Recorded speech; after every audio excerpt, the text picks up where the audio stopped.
dollar. Dirt on money, no soul. Had to go and get it, ain't no time to kick it. Got a stack of flip for my foes. Dollar. Please tell me you can hear me. Don't turn your back and don't neglect me. Just let me know if you need me. Dollar. Let me watch out for my partners. Keep my money long, get my team strong. Let me run away from my problems. Yup, what's good, original crew, man? We're back on today. Whew, we got a long one for y'all, man. We got Patrick CC in the BD. I want to do something. I said, and I pulled out at the last minute. I should have just been, Gotta be quicker than that. Gots to be blue for y'all, Today we got a music industry monsters. Drake, Inescapable, Demise. Patrick dropped a two-hour vid. I'm gonna try my best not to do much, Mm-hmm. We're gonna sit back and watch. Let Patrick route the show. 2 hours, that's a lot for these type of videos. So I'm gonna try to go ahead and get it. Let's wrap this up. You know what I'm saying? Get it going. All right, let's go. Make sure y'all check out the links in the description box. Down below. You already know where to go. If you want to further support, all you got to do is check out down below. Also, if you enjoyed today's visual, lock it in with a thumbs up. And if we decide to pause and talk, hopefully we won't have to do a lot of elaborating between the two of us. We can just say, get in, get out with the, Yeah. But we're not just going to watch. We ain't that type of reaction channel. This is a true reaction channel. So let's go. You ready? Yeah, I'm ready. All right. Superstar rapper Aubrey Drake Graham just filed 2 petitions against Universal Music Group for defamation on the grounds that Kendrick Lamar's hit song, Not Like Us, falsely painted him as a certified pedophile. Additionally, Drake alleges that Universal and Spotify used bots to artificially inflate the stream counts and sales numbers of Not Like Us, as well as illegally paying for the song to be played and promoted all around the world, again as an act of a smear campaign. And while 99% of people think Drake is just acting like a crybaby sore loser of a rap beef, that is just a tiny part of the bigger picture. Kendrick is likely just a small pawn in what really is Drake versus the most powerful people in the music industry. Most people are not willing to address the real corruption and chaos because it's easier and funnier to just treat it like 2 petty rappers writing poems about each other. But make no mistake, Drake is not a victim. This attack was a long time coming, and likely a response to his 15-year-long calculated measures to obtain power and control over his peers. And while Drake is currently trying to dismantle the corrupt music industry, there is no doubt he participated in and benefited from the corruption for years. And because of his recent efforts, he may have finally crossed a line that he cannot retreat from. Drake is putting his entire career and potentially his life on the line, but is it too late? Today we are going to discuss Drake's rise to power, the enemies he made along the way, why his power is such a threat to his enemies, and how this is going to change his career and the music industry as a whole. The singular most important factor in becoming successful in the music industry is building and obtaining power. Power, leverage, influence, and taking advantage of others is just the way the music industry works. Honestly, to my point of view of this, it's really shows I don't get my way. Yeah. And so I'm gonna do something about it. Yeah. Especially to an artist that's been getting his way for so long. Yeah. That's what it shows me. This lawsuit is I didn't get my way. I feel like y'all picked and chose a side. This is how I'm counteracting. As a short version of my thoughts behind it. And you might be thinking, Patrick, that's every industry, which is kind of true, but the music industry is different for a couple reasons. First, music will never go out of business. People will never stop wanting to consume music, whether we install computer chips into our brains or listen to some guy play the guitar on the street. Music will never die. Therefore, artists will never stop pursuing that dream. No matter how bad it gets, no matter how ugly, dirty, grimy, risky, and corrupt the music industry is, there will still be countless artists trying to get a taste of that dream. There will always be demand, there will always be supply. With that being said, music is always changing. Rapidly. Music is so dynamic and subjective, and what people are going to like is almost impossible to predict. That's why it's so difficult to remain popular for long periods of time, because by the time you get enough skills and work enough magic to make the right record and the right sound at the right time, people's tastes just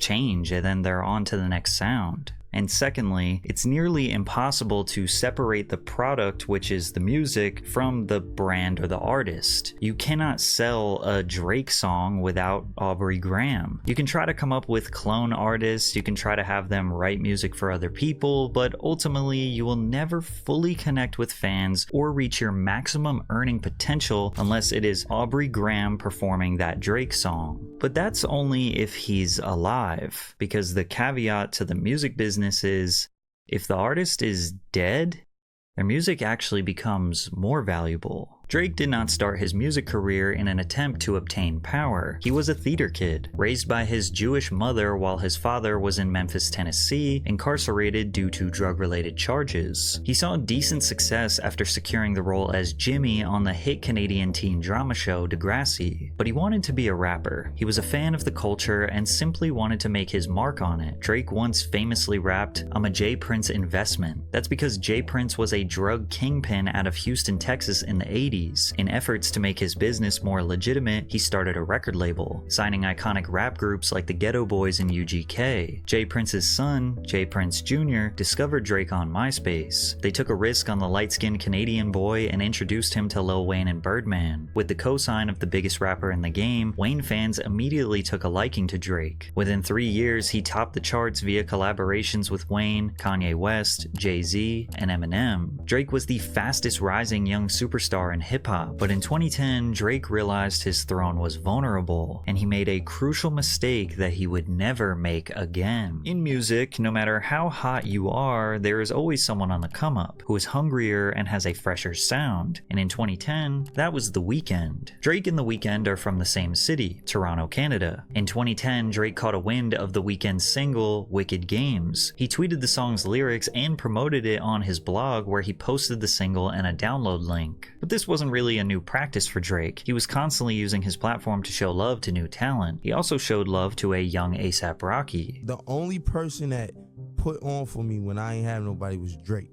I'm talking about Drake was the first person to put on, like, before anybody. He didn't want to sign me. Yeah. He didn't want to, it was like, yo, that's raw talent, yo. Like, you gotta shine, yo. I'm gonna see to it. I forever owe Drake. Drake has an amazing ear and eye for talent. He probably knew about your favorite artist before you did. But with The Weeknd, he took things a step further. Drake had The Weeknd perform at OVO Fest, which was his headlining festival thrown by his October's Very Own Sound record label. From there, Drake would be featured on The Weeknd's mixtape Thursday on the track The Zone. Drake took The Weeknd under...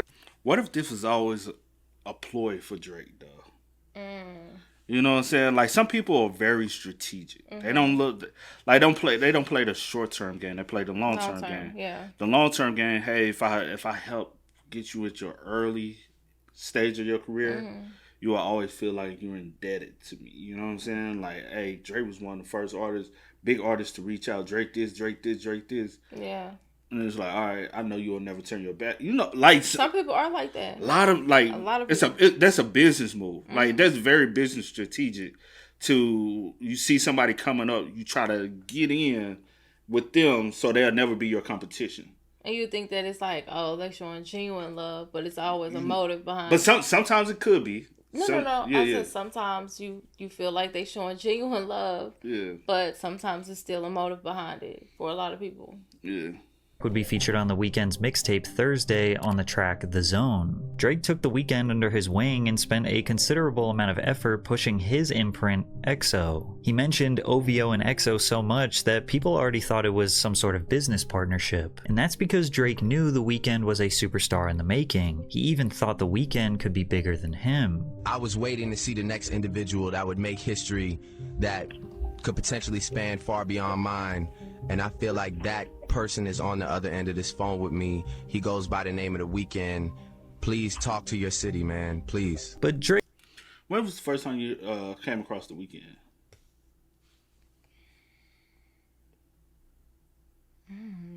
Did I ask you that the other day? I don't think you did. I know we was talking about him the other day. I think we was talking about him, but because I can remember. I can't remember mine, but I know probably. Because I can't say mine. I know it was. Oh no, probably. Yeah, it was earlier than that. Yeah, it had to have been earlier than that. Yeah, it had to have been like maybe like my junior year of high school. I feel like it was earlier than that though. You think Reason so? why? Maybe. I remember coming then. across the Weeknd when Weeknd was doing covers of Michael Jackson, and said he sounded so much like Michael Jackson. I was like, yo, this dude is talented. It probably was earlier than that, but my memory is so bad. And that was MySpace days. Oh yeah. I remember coming across Drake on MySpace.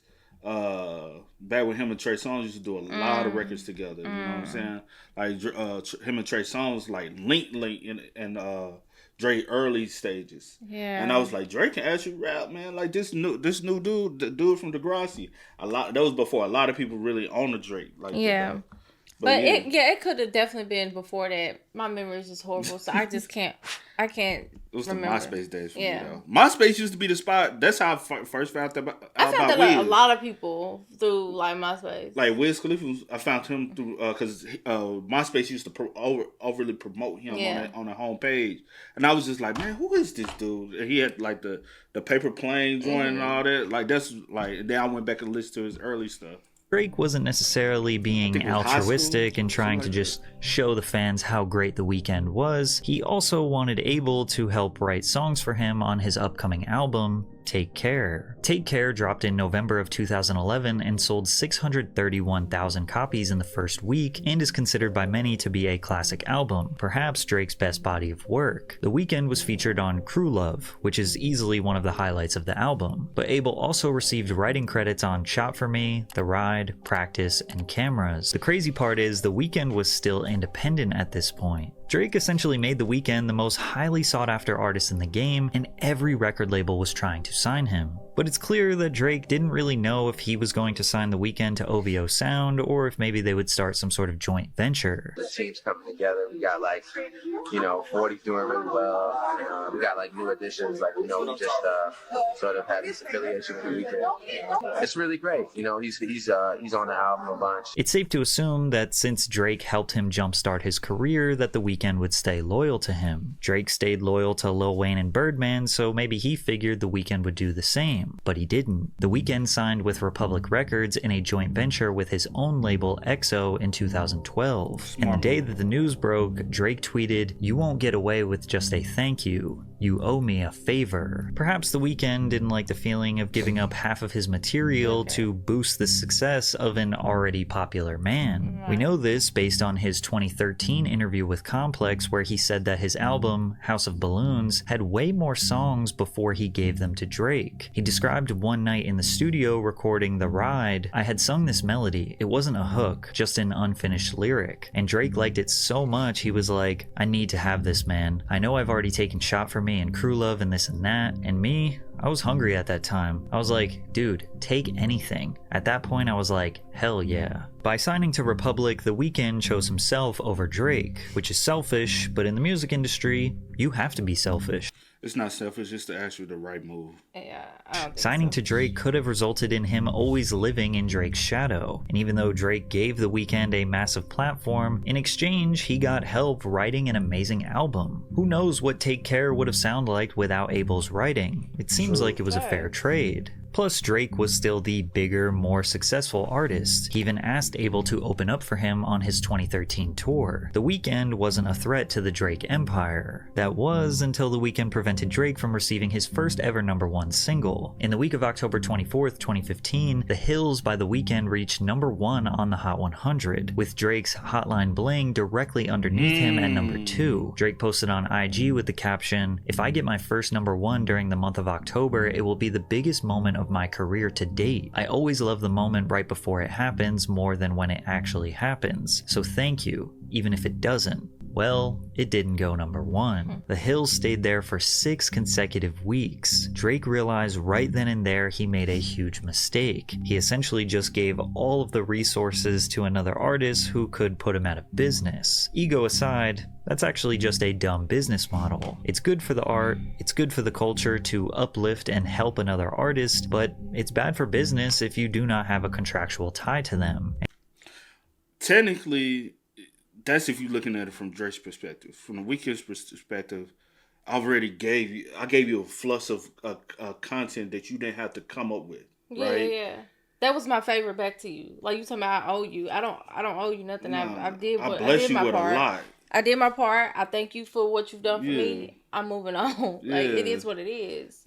And let's all be real. Like, how many artists have Drake? Drake has been a prominent artist for how long? For a long ass time. Mm-hmm. How many artists have Drake signed that actually turned out to be big artists? I'm very prominent of never signed to another artist. Yeah. I don't care talk about it a lot. Yeah. I don't care what artist it is. Never signed to another artist. Also, don't sign to producers. Yeah. You're never gonna sign directly to a label. Never, the only artists, you do have spurts of artists who, you know what I'm saying, have been able to flourish, but they'll never be, Kanye signed to Jay-Z. He could have never been bigger than Jay-Z. Rihanna could never been bigger than Jay-Z. And so forth. Even Rick Ross. Meek Mill could have never been bigger than Rick Ross. You know what I'm saying? Could he competed against Rick Ross if he wasn't signed? Yeah. You never know what his career could have been. Yeah. You know what I'm saying? The only artist I can say for sure that I see that kind of have took a step to the side for his artists is Yo Gotti. I have seen Yo Gotti literally kind of step to the side to really push the machine, which is CMG, with Moneybagg and Glorilla right now being his two hottest artists, who are two of the dominant artists in the rap industry right now. I always advise any artist, never, you see what happened with Gucci. No disrespect, but a lot of artists have signed to him and never turns out good. Yeah. You see, but also never signed to this is any artist who's may come across this. I hope all y'all make it one day, no matter who you are. Yeah. I hope you take the craft 100% serious and make it. But also pay attention to the labels that's coming your way. True. I'll speak on real quick. Just speak on what's the girl that out of Memphis? What's the not Glorilla, but the other one, Gloss. Gloss, yeah. Pay attention to how Gloss situation works. No disrespect to QC, but outside of the City Girls, what female artist has QC really pushed and blew up? None. I didn't understand the signing. I was like, I wouldn't have signed. Well, I was like, I wouldn't have signed. Y'all just got Lakia. Lakia's not doing nothing. Y'all had Stefflon Don. She really didn't do nothing. Y'all have had Lakia can actually, to me, she can actually rap. I think they're good at male artists. Yeah, I just don't think they're good at women. Mm-hmm. I just don't think so. Yeah. I think they know what they're doing. No disrespect to, but when it comes down to your female roster, there's not. Yeah. I agree. And Drake made sure he would never make that mistake again. From now on, Drake would be extra careful of who he promotes to his fan base, unless they were signed to OVO Sound. But many suspect that he took it a step further and purposely held back his own OVO signees. They suspect that Drake only acquired these artists so that they could write music for Drake and essentially give their best material to him. This is what people commonly refer to as the OVO sweatshop. And when you look at the entire roster, there isn't one artist that outshines Drake. But shout out to Division. I like Division. I love Division. Yeah. But they're not really what they could be. PartyNextDoor, dope. Not what he should have been. Majid, I always butcher this name. Majid Jordan. I like. Is it a group or I thought it was an individual guy because I used to listen to him. I like them or him. Roy Woods. I really used to like Roy Woods. He never became who I thought he could be. Popcorn. Really like Popcorn. Never blew up to become the artist he could be. And it just shows you time and time again, signing to an artist that's still focused on their career never prospers your career. It will never work. Especially like if you have dreams and aspirations of being this big star one day, and you know that you are dope. Like you just know, like, and the fans gravitate, like the few fans that you may have gravitate to you. Like you said, you always say this, like you will never be bigger than the artist that you signed to. So I honestly don't understand why people do that and why people still do it. Like I understand, like people not really knowing, or they thinking like it's the best thing for them to do. Yeah. But seeing like people like this, never reach their potential, what they could be. I don't see why people continue to sign to artists. And I'll also say this: never sign to a label that's already working on an artist that is very similar to your sound. Yeah, because PartyNextDoor sound, Division sounds very similar with Majid Jordan, right? You got Roy Woods, who's still under that similar sound, but it's under that Drake style sound. The only person on here who sounds 100% completely different is Popcorn. But also, you're never gonna be, Yeah. And I really like this top half. Yeah. This top half in college, bro. This was my rotation. This was my sound. Outside of like DJing and having to listen to hip hop, I'm a very R&B guy. I'm a very, very R&B guy. Yeah. This is my vibe. Most of them you probably never heard of, but was that intentional? Majid Jordan, an R&B duo from Toronto, were discovered by Drake's producer 40 after they released a mixtape anonymously on SoundCloud in 2012. 40 and Drake asked the duo to come write for Drake's upcoming album, Nothing Was the Same. In an interview with Hot 97, they describe what it was like working on a Drake record. They basically put us in a studio, and it was like a studio camp almost. There were tents in there, there were like people flying beats. in. Yeah, make beats, stay in the dungeon, don't leave. Like, you cannot leave. Literally tense. Literally you can't tell anyone you're working on this project. We met like so many people that we now work with and collaborate with. Yeah, it was just crazy. Like there was actually tents. Yeah, like, there were tents in the studio. People were capping. I slept in a tent in the studio. Everything. Well, one night during these sessions, they recorded a demo for what is now Hold On We're Going Home, which was the most successful single on Drake's album. Majid not only produced the beat, but they wrote the lyrics and also performed on the bridge, and as a result, they were credited as collaborators on the record. However, their career started at its peak, and they have never replicated that level of success. Well, at least for their personal brand. They continue to help write hits for Drake such as Feel No Ways and For Free, but nothing they ever released under their own brand came close to matching the success of a song that they wrote for Drake. Then again, that doesn't mean that they are unsuccessful. Just taking a quick look at their stream counts from various projects and singles, they pretty easily secure well over 10 million streams per song. And Drake, I wonder, like, they're good records. I wonder, do they give those to Drake? I wonder, like, some of their better work, because you are signed under Drake's label, so Drake does shit. Always be like, oh, can I get that from you? Knowing that it's a hit, because he knows a hit. Yeah, you know. But no disrespect. Like, I ain't gonna lie. If I'm Drake, I'm doing the same thing though. Hey, it's the game. The game is the game. You got to understand the game. But I'm not built like that, so I don't like effing over people like that.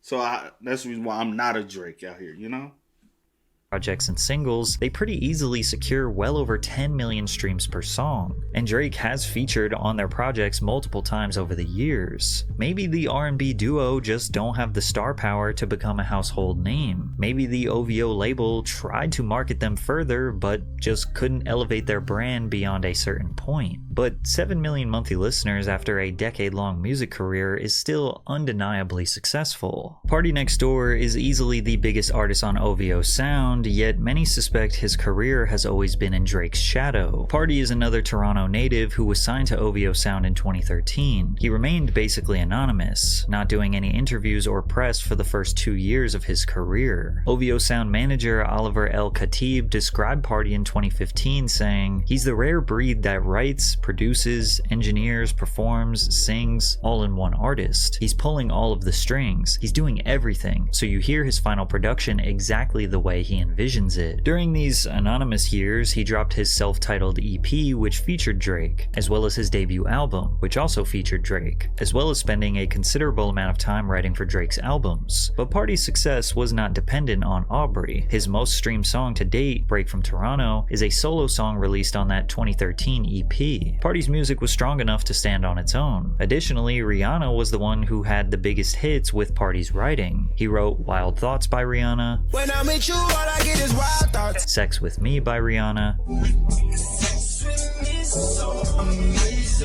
and Work by Rihanna. Work. She set me up and work. Hey, you cannot deny this man pen game. This man is a hit maker. Yo, P&D supposed to been like, I was introduced to him by college roommates, and I was like, oh, okay. I can put people introduced me to Party, and once I heard him, I was like, yo, this dude is talented, bro. And Toronto always had this sound, like that PartyNextDoor, the Roy Woods, like a lot of artists that came out of Toronto at that time all had that same similar sound, and I feel like Drake navigated to that sound, but also Drake was that style of artist as well. So the sounds, it made sense. You know what I'm saying? That's the reason why Tory Lanez make that same essence of style of sound, though. To suggest Party needed Drake is short-sighted. It might actually be the other way around. You know, I know we talk about music all the time, and I'm so grateful for you. I would not be the artist I am if it wasn't for you. And that's not like even some, but like that's not even some like you know, I get on stage with people and I'm nice sometimes, but this is really actually like my favorite artist in the world. Like, I love this guy. So why isn't P&D bigger than Drake? Well, maybe he didn't want to be. I would never call myself mysterious. The word I use is private, P&D says. I'm not hiding from pictures. When you see me, I'll say what's up. I just don't want to live in this fantasy where I act like everybody cares, and then I look like a jackass with someone filming me in the airport. A lot of people don't realize how much of a dream job being a top songwriter is. You get to make close to the same amount of money as the superstars, but can still have the comfortability and relative privacy of a regular citizen. Okay, you may not be able to have the shows and the merchandise, but you get what I'm saying. Typically, the only thing songwriters struggle with is ego. Party has expressed over the years some slight frustrations with living in Drake's shadow. He says the tracks on 2 earlier albums were to prove a point, that I'm here. I could be here. I'm not Drake's sidekick. People use quotes like this to draw conclusions that Drake was manipulating and pulling strings to just keep PartyNextDoor at bay. They're convinced that right when it seemed like P&D was gaining an advantage over him, Drake called some shots to slow his growth. But we have no way of proving that. Poetically, something about Drake changed after his 2013 album. Nothing was the same. Up until this point, he was perceived as the Canadian nice guy who makes dancey songs that the girls like. He was soft-spoken, humble, and kind. Perhaps it was because of all the gangster rap music he was listening to. So you want to know? Yeah, what are you into? What are you listening to? What are you feeling? I've been really inspired by like some real just gutter hood music, like just listening to like Lil Reese Savage mixtape. Listen to Lil Herb, Lil Bibby, Fergie. You know, I'm proud of Ferg, ASAP Ferg. He's been killing it. Or maybe he had a slight chip on his shoulder after Kendrick Lamar infamously called him out among other rappers. I think Drake's one of those artists who does pay attention to what's to come. And that's what any industry, you have to pay attention to what's to come and not what's going on at the moment. Because if I only feature out for the moment and only doing it for the moment, my career is sure to die. But if I stay ahead of the game and what's to come, like I ain't gonna hold you. Even Drake foresaw the movement of Afrobeats. Even bringing Wizkid on his album, and then you see the trajectory of how Afrobeats now is looked at as far as worldwide, you know. But he's a strategic guy. He's very, very strategic. He's cold at it.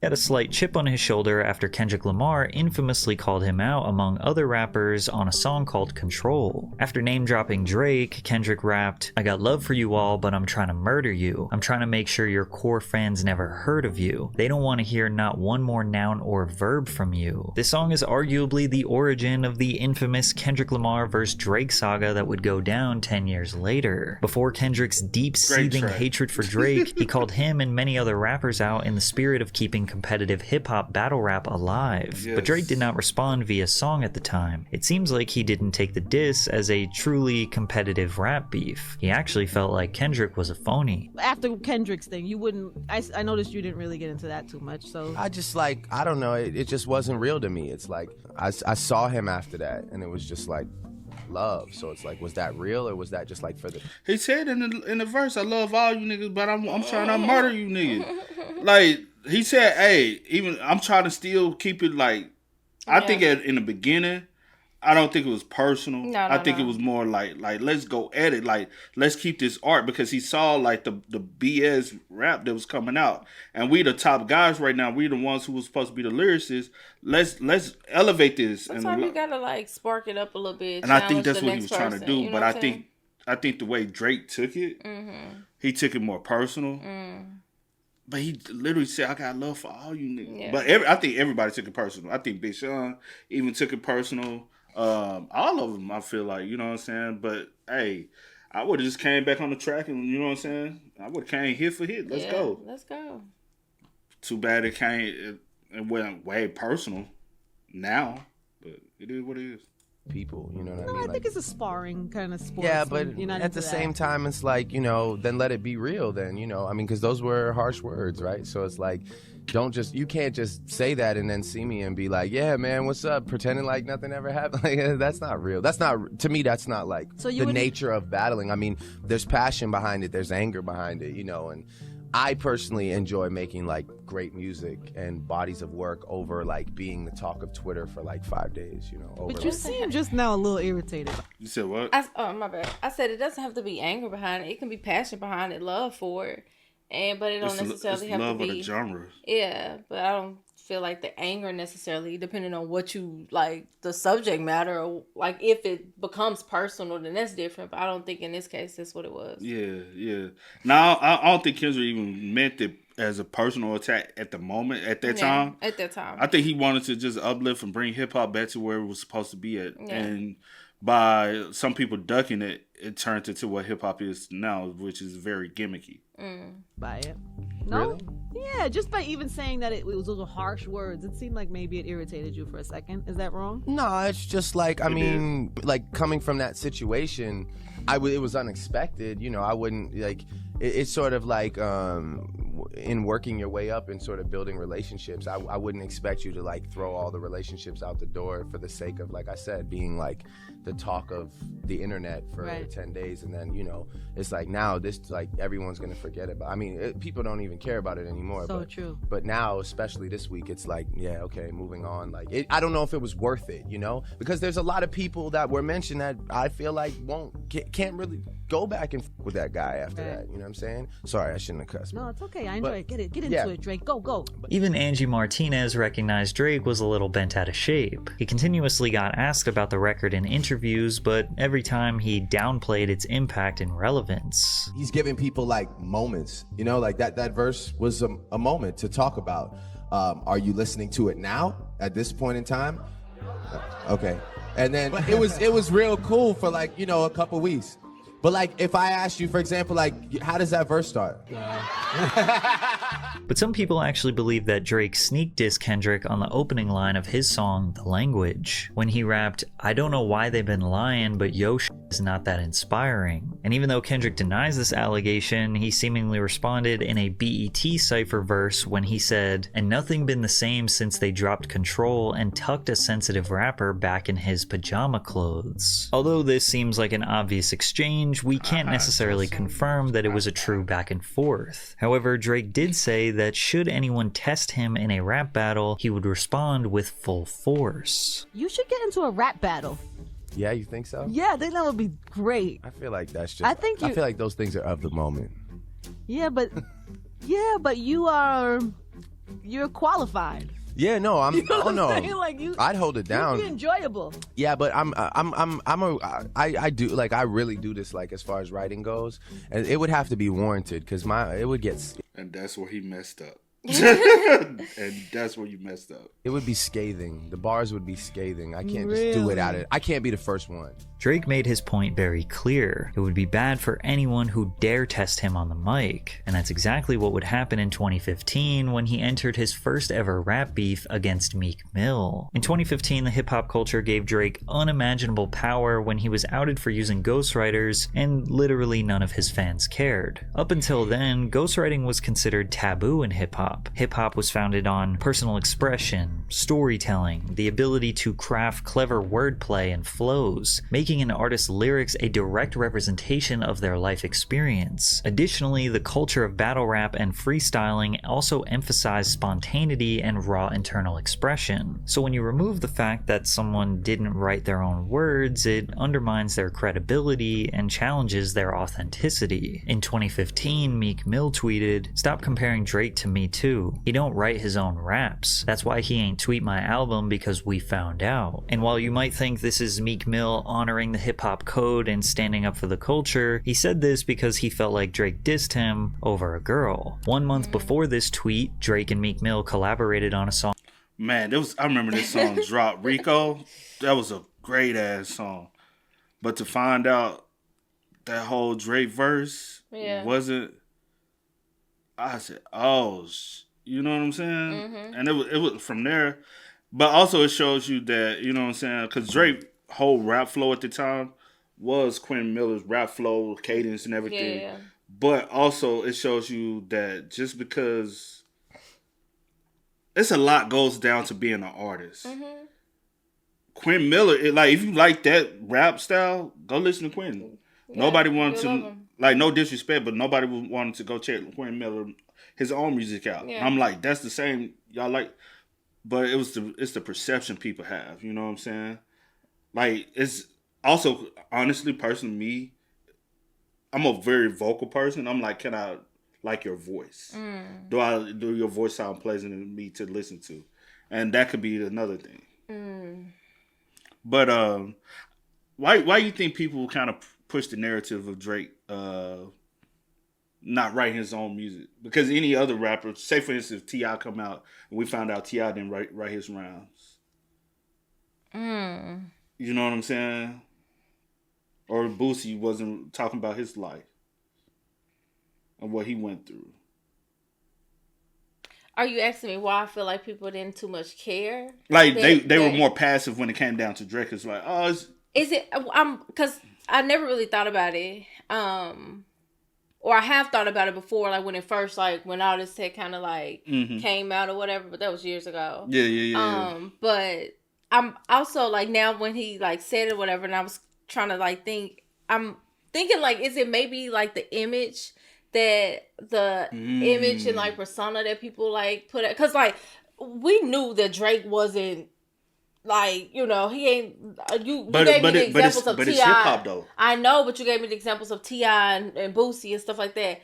When I think of those artists, I will hope that you are like, right, you know what I'm saying, and not giving him no pass. Let me just interject real quick. Yeah, go ahead. Because people I like lose my train of thought, but go ahead. I'm sorry, I'm finna say it real quick, but people have criticized people by not rapping their life. Yes. They might be rapping their own rhyme. It's their rhymes they wrote, but it's not their life. And we have crucified those people, but Drake is not rapping his own lyrics or his own life. But so, it's like people just, we don't care. Just brush it so off. So why do you think that is though?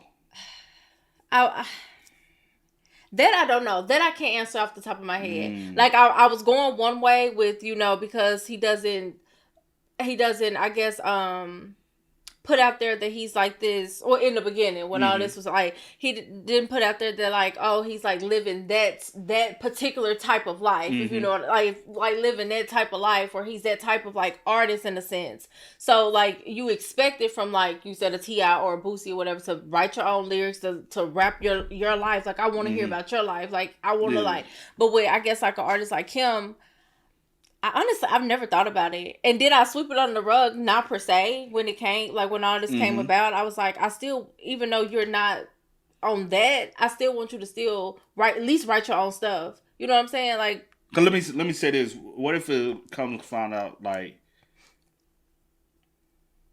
R.I.P. to him, but Nipsey Hussle. What if it comes out that he, like, everything he rapped, he never wrote? Which, like, I'm just using it as a reference.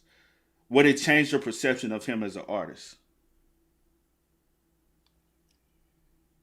Yes. Yeah, it would. I was trying but come to find out that Drake, it never changed anyone's perception of him. And I don't know why that is. I can't think of it off the top of my head right now. In this moment, you asking me. I got an idea, but I ain't. Yeah, please. But people will get too sensitive about it, so I'm just gonna. But I is it far left than where I'm trying to go? I don't think it's far left. It's there, but people don't want to hear the truth. Okay. Song called Rico, where Drake rapped, "The girl of your dreams to me is probably not a challenge." Meek Mill felt that Drake was talking about Meek's then girlfriend, Nicki Minaj. Drake and Nicki were Young Money signees and also came up in the rap game together at the same time. Over the years, they have expressed their desires for each other, but never were in a formal relationship. They also deny ever having been romantically involved. My involvement in the situation was the fact that my man thought he was getting dissed with the line, "To me, your girl of your dream is really not a challenge," or whatever. Right. I said, bro, he's not dissing you. He's not dissing you. Like, he's not dissing you. He's talking about someone else. He's talking about just in theory or whatever. Well, those weren't technically his bars. Oh, got it. Yep. Okay. And that was that. It's hilarious to think that Meek crashed out over something that Drake rapped, but also claimed that Drake didn't write it, because the man who did write it was named Quentin Miller. Quentin was an upcoming artist from Atlanta who already secured a publishing deal with Red Zone Entertainment under Tricky Stewart. I met Boy Wonder in a random session in Toronto that I had through the Red Zone situation I was with at the time, and I just shot a random Hail Mary text to Wonder one summer, 2013, top of 2014. I was like, "Yo, can I send you some songs?" He's like, "Yeah." I sent him some songs. He f***ed with it. At the time, Drake was working on his If You're Reading This, It's Too Late album, and Quentin had sent him the song that we now know as 10 Bands. Quentin thought Drake was just gonna hop on the track and he was gonna get a feature, but OVO Sound was only interested in I don't think it was just him.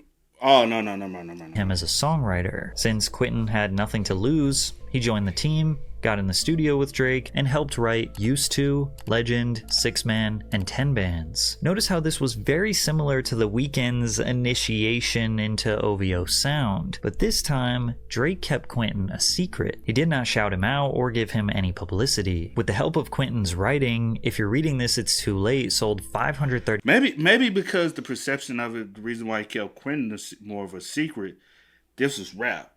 The Weeknd was more R&B and singing. R&B and singing, the perception of that is different than the perception of hip hop. You can write for someone and do that and do collaborative work with R&B and pop music, because that has always been a thing. But with rap, it's since way back when. It's totally different. With rap, it has to be your words. Mm-hmm. We want to hear your thoughts. We want to hear your because rap is like a poetic thing. Yeah. Like Langston Hughes is one of the most greatest poets. And we come and find out that he ain't write none of his poems. He just put his name on it. You look at it like, hold on, who words are these? That is hip hop. Hip hop is poetic. You're talking about you putting your thoughts, you putting what your life experiences on paper, you just rapping on a beat and telling the story with it. That's what hip hop, true hip hop is. It's in a poetic form that's over a beat. Yeah. And that's the reason why I feel as though he kept him more of a secret than The Weeknd. The Weeknd, it was okay to say The Weeknd, we're co-writing the R&B songs and stuff, and everybody like, oh, okay, that's cool. But this is probably one of the greatest albums, or at the time, mixtapes for Drake. Yeah. Folks was like, oh, Drake in his rap bag. But All the Songs You Love was written by this man. Publicity. With the help of Quentin's writing, If You're Reading This, It's Too Late sold 535,000 copies in the first week, landing it at #1 on the Billboard Hot 100. This album is my personal favorite and also universally agreed upon by Drake fans to be one of his top 3 albums. At the time, I don't know, it just felt like a dream because everybody was just so welcoming. It just felt so cool. I felt like I was a part of the shit. Like Drake literally was looking me in my face like, yo, man, this album wouldn't be possible if it weren't for you. Like, you know, you really helped, you have no idea, da da da. But I'm sure you're noticing a pattern here. Drake swoops up buzzing artists with their finger on the pulse of the hot new sound in hip-hop. He offers them a chance to work with the biggest artists in the game. But the caveat is, you also have to write for him, which usually leads to you giving your best material and ideas to him. Some people see this as predatory, and preying on desperate artists is not new to the music industry. It's actually been considered standard practice for decades. True. But again, we talked about leverage. When you're a new artist, you're unknown, you don't really have any leverage. Why should anyone take a risk on you? How many investors invest in companies that don't have any sales? They just have an idea. Not many. Plus, the trade-off was kind of worth it for Quentin. Even though it wasn't his voice or his brand, his art and the words that he wrote were being sung by fans around the world. However, the only reason why we know who Quentin is because of Meek Mill's exposé. Quentin's reference tracks got leaked to Funkmaster Flex of Hot 97, who decided to play them on New York radio. Oh, money, new women, gotta keep it balanced. The girl of your dreams to me is probably not a challenge. Fans were stunned to hear Drake take lyrics bar for bar from some random guy they never heard of.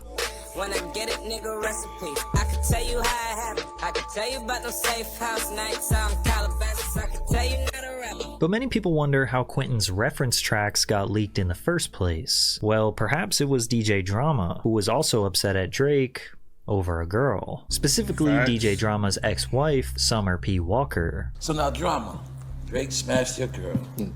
Jesus. Well, which other way am I supposed to say it? Drake had sexual relations with a girl that was affiliated with you.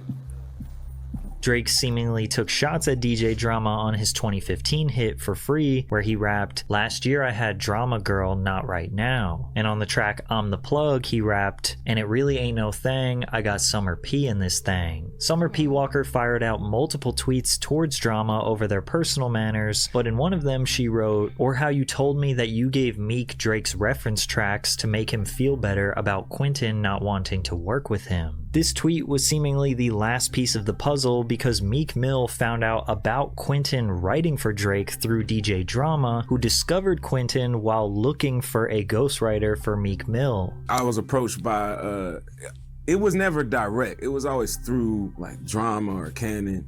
And they were like, yo, you know, Meek wants you to write for him or whatever. And I ain't gonna hold you. I do know somebody who has worked with Meek Mill. I'll just leave it at that. You know, I told you about that. Mm-hmm. So, what you see in it is what it is. I know people who have worked with Tory Lanez before Tory Lanez became Tory Lanez. And it is what it is. Tory Lanez was really out here moving and grooving in these music streets before he really got on. Mm-hmm. So, it is what it is. I know some people that were supposed to be writing for Chris Brown. Well, I do know people who have wrote for Chris Brown. I'm not going to name names, but they got hit songs. I've showed see those songs. And they are very hit songs, right? Yeah. Big songs y'all love. Just leave it at that.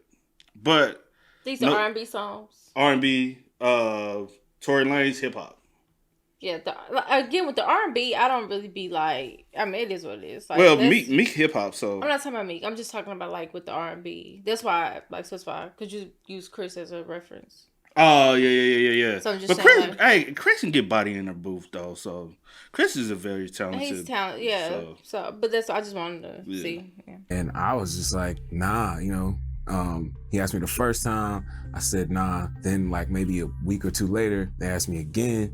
I said, nah, at this point, you know, Drama was very upset. He was really upset about me saying no. This puts into question the origins of the beef in the first place. Did Meek care about the culture? Did he care about the authenticity of Drake's hip-hop presence? Or was he merely jealous over a girl and the fact that a songwriter wanted to work with Drake instead of him? Regardless, Meek exposing Drake was the first time that anyone had ever tested his authenticity in hip-hop. Drake had been using writers for years, but it was mostly on pop and R&B ballads, so that's kind of par for the course. But like we said before, this is a huge issue in hip-hop. So to hear Drake rap about being a legend, doing drills, and flexing his big dog status knowing those weren't even his words had people questioning him. Drake felt like he needed to clap back and prove to the world that he could actually write his raps. He responded with a song Charged Up, and before Meek could even respond to that, he dropped another diss track called Back to Back, which absolutely exploded in popularity. Most notably for the line, "Is that a world tour or your girls tour?" where he basically accused Meek of riding the coattails of Nicki Minaj, who many at the time felt like she was too good for him. Back to Back went double platinum and was the first diss track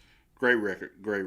back in history to be nominated for a Grammy. It was a hit. Even though hip-hop enthusiasts didn't like that Drake was using writers, they recognized that he did win the beef against Meek Mill. Even Kendrick Lamar liked the song. In Kendrick's 2024 diss track aimed at Drake called Euphoria, he rapped, "Back to Back? I like that record." Back to Back gave Drake an immense amount of power because it proved that his fans and the greater hip-hop culture didn't care about rappers using songwriters. You know, I've really made my peace. I have no embarrassment when it comes to what I did on that album. You know, I mean, I worked with somebody, I think 4 or 5 songs on that record. I pulled my weight when it came to my pen. It wasn't like I needed somebody to facilitate, you know, entire ideas. We worked together. If I need to be the poster child that took all those hits for all my peers hiding behind me that do the same thing every fucking album, that's fine.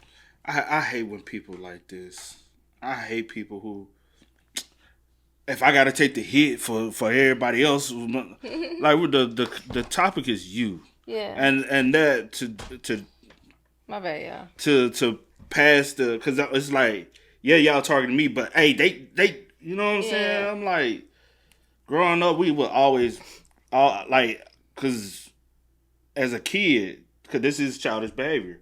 I would be like, but they did, and they always. It ain't about what they did. It's about what you did. Yeah. Like, we're focusing on you right now. So I always was like, seeing people who do this, I'm like, stop doing that. It's not about, like, I ain't gonna lie. When we put out something, we get, like, say for instance, we get a strike for it. I look, other people get it, I'm like, at this point in life, you just gotta worry about what you got going on. Control what you can control. Control what you can control. You can control your album. But everybody else, when it comes down to you do a crime, we all can go in the room and do the same crime. You get caught. Yeah. I know you're gonna snitch. Yeah. So you know what I'm saying? It's that's all it is. Is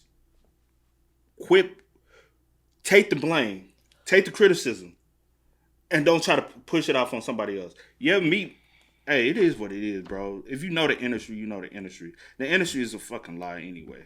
Facts. That's the reason why so many people are going to jail now. Is because they think the industry is one thing, and then they really get in this mud. It's like everybody that's big and popping, ain't none of them really doing what they. But you out here doing what you say, and now you getting on and you rapping about it. It's actually what you do. They ain't never talking about what they do. Or it's statute of limitations. Fine, I'll do it, you know, because there's a lot of people that link up with other people and make records that you guys love. That's kind of how music is a collaborative thing, you know? It's and I understand in rap, we conduct ourselves, and I still associate myself in that community, we conduct ourselves by a few different rules. We tweak the rules a little bit in the sense that... If it's a hook, it's okay. Yeah, it's like, you know, there's things like that, you know, but, you know, with that being said, like, you know, anybody that knows me knows. So he doesn't consider himself a rapper then. Because he said, I could, like, but when it comes to rap, I kind of still conduct myself in that a little bit. You know what I'm saying? Did you hear when he said that? Or you just passed? No, I heard what he said, but yeah, I heard what he said. So I guess he doesn't 100% view himself as solely a rapper. He probably only views himself as an artist that raps. You get what I'm saying? Because then he's like, so I can get away with that. Because some people like, I'm a rapper. When he said it, I didn't take it like that, but everybody here is different. But true. Yeah. True. That is true. That my strongest talent is writing. That is my strongest talent. I'm not a great singer. I'm a good performer. I've grown into a great performer.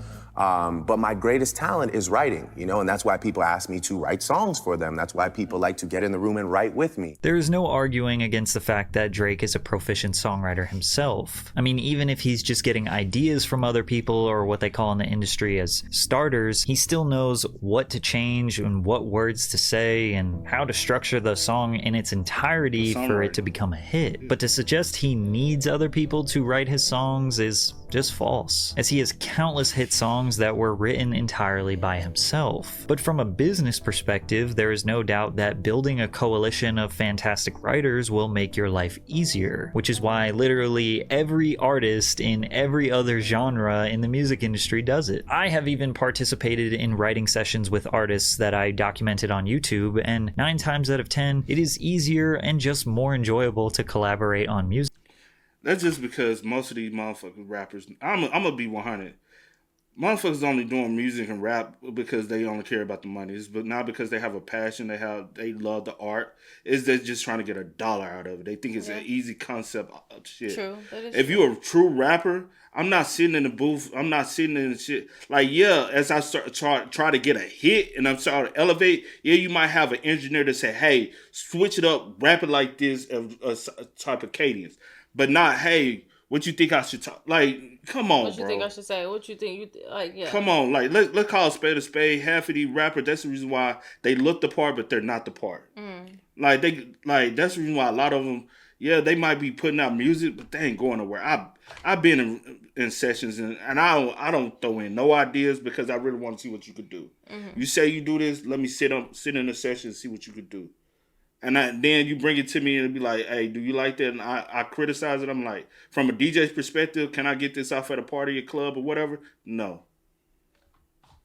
That was my sitting on sessions type of thing back in the day. A lot of people used to bring me their tracks. You think this is like how you feel about this? And I honestly, I used to be afraid to be honest with people. I used to be afraid to be honest with people because I know how people egos are, and especially when they want to do something and somebody tell them no. They come to you for like advice and constructive criticism, but people, I think, get so used to people being fake and lying to them that they expect everyone to do the same. So when you are honest with them, they can't handle that. Music with other people, and most of the time fans don't care about how the song was made. They either connect with it or they don't. Drake also makes a great point that his peers use writers, yet he is the one catching flack for it. One rapper that is notorious for using songwriters is Kanye West. Drake has even written a handful of songs for Ye, but you never hear anyone questioning his lyrical ability or his authenticity as it pertains to music. And if you still don't buy into that, listen to Ye. Now I'm finna just say Kanye been using what's dude with the big grill? Consequence was one of his writers back in the day. Yeah. Like in Kanye early days. Kanye is just a gifted artistry. But as far as a rapper, if you know, you know, Kanye got flack for not writing his shit too. Saha the Prince, one of the greatest lyricists, was one of Kanye's writers. If you know, you know. Basically, Drake is a Kanye and Drake ain't even on the same level. Be real. I'll just be honest. But talent wise, Drake does have talent. Just Kanye is just a whole different beast. Ye explain it. I'll be having like 12 writers in the studio that don't add up to Drake. God's version would be like, oh, Drake just said. That's why I was interested when we heard 30 Hours, because Drake wrote that for me. I said, I'm like, boom, here I got like this many ideas. Like the line I had, like, I was nervous to do Victoria's Secret show until I pictured everybody with no clothes. And I sent it to Drake, and Drake took it and barred it out and wrote the whole rap. You understand, like, how much easier my life would be if Drake would just, like, write my raps for me? You know what I'm saying? I'm sure everyone wished they had that luxury, but... But Joe Budden, retired rapper turned podcast host, claims that Drake is just different. He needs to abide by different rules. Yeah, but Drake's was a little telling. The Drake's it wasn't on the same level of Milli Vanilli. Drake was on an easy 7-year run of not a whack verse at one point. That's true. He was the first one to he was talking ultra slick. I sound like it's me featuring me. You niggas need me. Like, whoa. Yeah. Like, so we can't hear ref track then. I guess it was the shock to it. Or it's tough. A lot of people felt that Drake needed to abide by different rules and standards, but they don't seem to have them clearly defined. And although it seems like I'm beating a dead horse here, it's really important to know that this is quite literally the origin of what would become the slow unraveling of Drake's career. It all started with this ghostwriter stuff. Literally every single modern rapper has used songwriters at some point, and most people understood this, which is why nobody outside of Drake's haters really cared about the ghostwriter revelations. Nothing Meek Mill did really lowered Drake's authenticity, status, or value. It arguably just made him more popular. It's no surprise that all this beef started over a girl when Drake has built a reputation for taunting other rappers over women. The perfect example of this was when he got into a physical altercation with Chris Brown over Rihanna. Rihanna became close to Drizzy after their collaboration on Take Care. At this point, Chris and Drake had been cordial for several years, having performed and recorded music together in early 2010. Around that time, rumors began circulating that Drake and Rihanna were dating, which Drake denied. Chris and Drake continued to be seen together, publicly attending basketball games and nightclub events. Drake later remixed Chris's hit single, Deuces, while Chris jumped on the Marvin's Room remix. In June of 2012, both men found themselves at a nightclub called Whip in New York City. Chris and his entourage arrived at the club first. Drake and his entourage entered sometime later, and immediately there was a shift in the vibe of the room. Apparently, Drake sent a bottle over to Chris's section that had an extremely bold statement on it. Imagine how bold Drake was when Drake sends a bottle over there and with a note that says, I'm the love of your life. He did that? That was supposedly the note.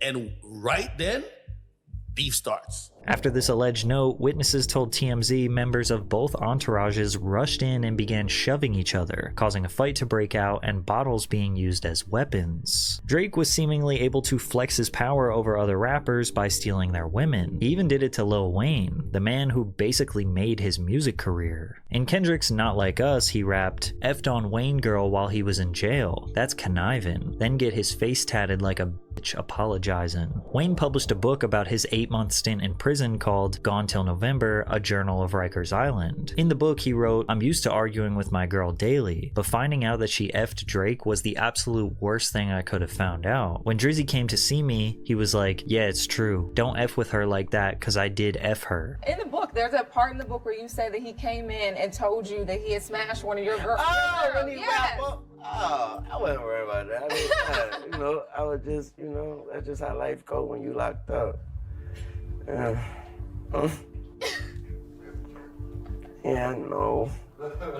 That's not just how life goes when you locked up. That's not at all. That's very passive of a situation that really affected you. You know what I'm saying? Especially while you locked up, where you have nothing but time to think. And you can tell still, like, it still at this you. moment when it was asked to you, because... But it depends on what level that your girl, but still it's your girl, and that's like your little brother.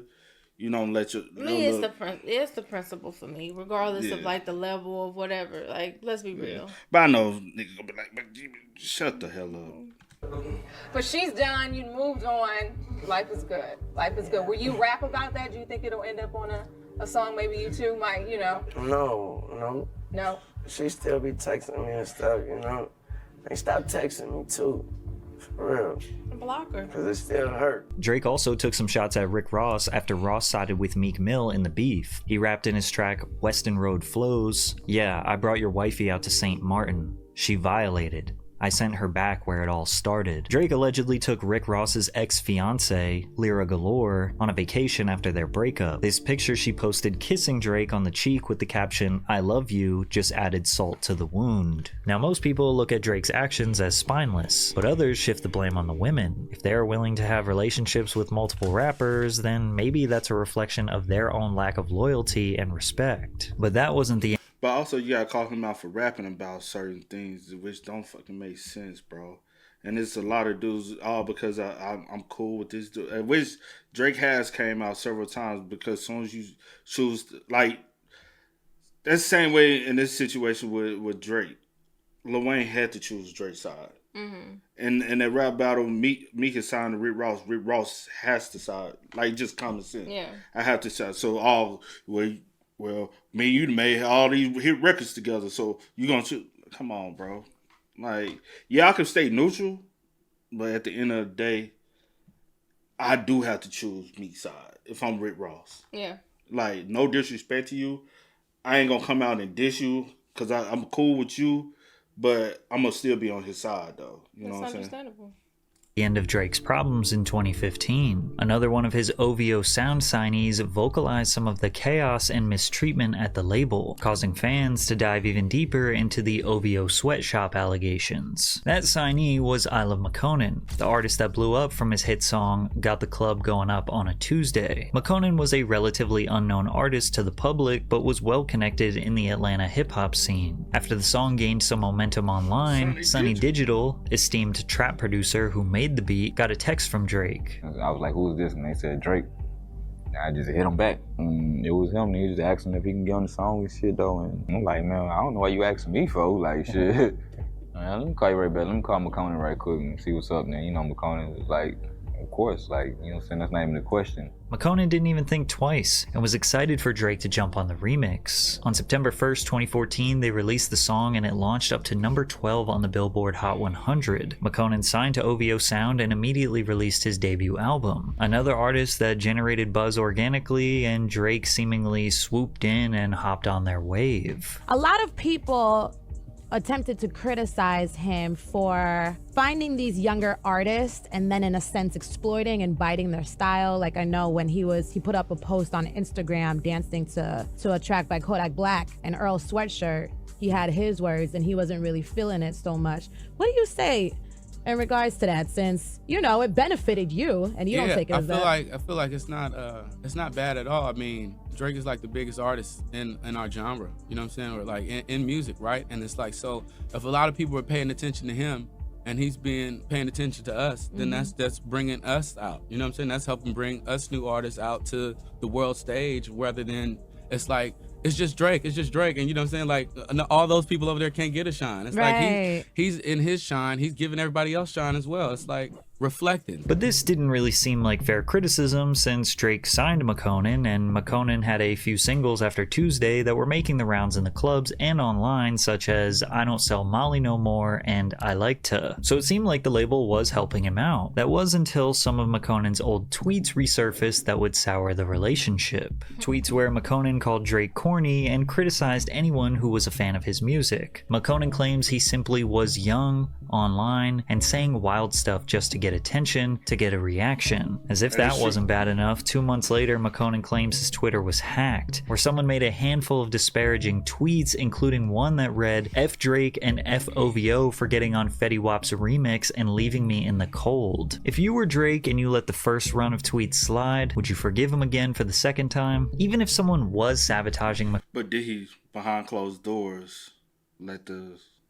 We don't know what's going on behind closed doors, you know? Mm-hmm. But did he let that slide?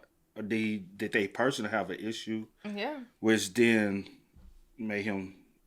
Makonnen's career, this could easily be seen as a business liability. Makonnen says that they never really spoke again after that interaction, and then Makonnen proceeded to drop one of the worst freestyles in hip-hop history over 3 different Drake beats. He starts off the freestyle with a sigh of relief saying, I finally get to show y'all, then proceeds to show us how terrible he is at freestyling. I'm an actor boy. Around, I'm in the field like a tractor boy. Going. Ooh. What you trying to say? Is this like a subliminal to something? It's a subliminal. Acrylic breezeway. Make this shit look so damn easy. After this, Makonnen would release his second album that he claims OVO refused to promote. But the narrative remained that Drake used Makonnen and hung him out to dry. And Makonnen still felt slighted. They knew I had a new wave, a new sound starting up, and they jumped on that to further their wave. They didn't want to sustain and support me, only themselves. Besides, I only met Drake 3 times. We spoke maybe 5 times. Never about my career, just about getting stuff done. him. It is possible that two things can be true at once. Drake may have stolen his wave, but at the end of the day, in the music industry, you have to handle your own business and look out for yourself. Makonnen sabotaged his own career with the tweets and was making objectively bad music. But Makonnen was just one of the many Atlanta artists that Drake would eventually collaborate with. He dropped an entire project alongside Atlanta legend Future called What a Time to Be Alive. This project came just 2 months after Future released his most successful album of his career, Dirty Sprite 2, so Drake's timing couldn't be more calculated. Drake's strategic collaborations inspired Kendrick's Not Like Us bar, "You run to Atlanta when you need a few dollars, no, you not a colleague, you a effing colonizer." But that second line goes a little deeper than just stealing a new rapper's wave. Although Drake was facing the worst public mauling of his career after What a Time to Be Alive, with hits like Jumpman, Diamonds Dancing, and Big Rings dominating the radio and clubs, fans could care less about his beefs. They just wanted him to drop his highly anticipated project, Views. Drake's 2016 album Views sold 852,000 copies in the first week, earning him his 4th #1 spot on the Hot 200. All 20 songs from the album charted on the Billboard Hot 100, and it is still his most successful album to date with over 7 million units sold. Yet much of the success can be attributed to its pop appeal. One Dance, Hotline Bling, Too Good, Controlla, Feel No Ways is a hodgepodge of dancey tracks inspired by different popular music genres around the world. Although Drake had been making pop records for years now, they typically felt like one-off singles. His albums were usually hip-hop based, which is where his core fans wanted him to stay. Views was an obvious attempt to see how far he could fully extend outside of hip-hop. It's a shame if you don't notice the shift in energy around you. I mean, you can't be oblivious to what's going on around you. And I just like kind of woke up one day like, yo, this is my time. This is my this is my thing. I run this, you know, like nobody can really talk to me. I'm good at what I do, and you know, I'm ready for anything really, you know, and whatever it is, whether it's a one dance or whether it's know yourself or whether it's energy or whether it's whatever, I'm ready. I'll shell out anybody, you know. There was just a point where I was just like, yo, I don't give a fuck. I'm ready to take on anything. Now, music fans of all genres get upset when artists decide to switch genres, but in hip-hop it seems to cut a little deeper. When rappers switch genres, fans may see it as abandoning their roots. Since rap is more than music, it's a lifestyle and a cultural identity, so a shift can feel like a loss of authenticity. But that's the thing about Kendrick calling Drake a colonizer. He doesn't consider Drake to be one with the culture, but rather someone who just wants to take from and profit from and exploit the culture. Views being a pop record only helps Kendrick's argument because of the accolades and financial upsides of abandoning hip-hop and going pop. Drake even bragged about ditching rap for more success. Got the Billboard melodies, rap is something I do on the side, crossed over to the other side, and I didn't even have to die. Drake's success harbored resentment amongst his opposition, and one of his biggest enemies / secret admirers, Kanye West, had kept his mouth shut long enough. Because they've been paid to play that bullshit over and over and over. I love Drake, I love Khaled, but they set that song up, bro.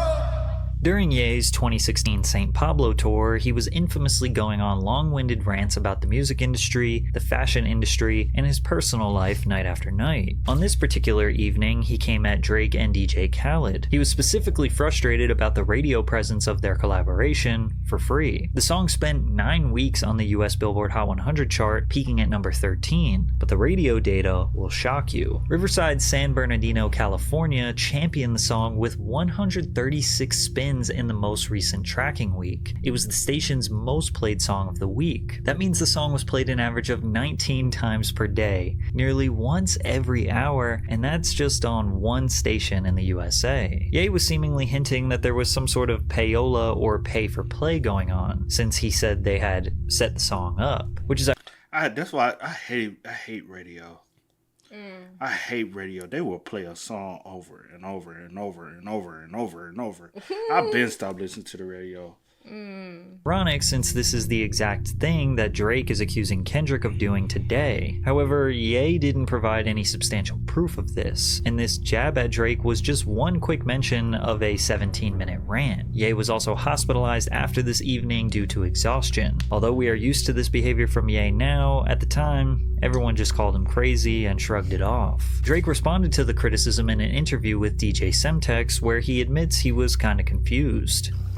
I don't know. I think everybody has their own little things going on. You know, I'm not really sure what he's referring to half the time, you know, because I went from being like working on a project with him to him sort of like publicly on me and DJ Khaled for being on the radio too much, you know. Yeah, I'm not really sure. Like, you know, everybody's got their own thing going on. You know, again, me, when I hear that, I just like, you know, I just distance myself from it. Like, all right, you know, if that's what it is, I don't really even understand the point you're trying to make, but, you know, whatever it is that you're going through, you know, I accept it. I don't respect it at all, you know, because I feel like me and Khaled are both just like good people. You know, I'm not really sure why we're the target of your, you know, choice that you made that night. But again, you know, I accept what you're going through.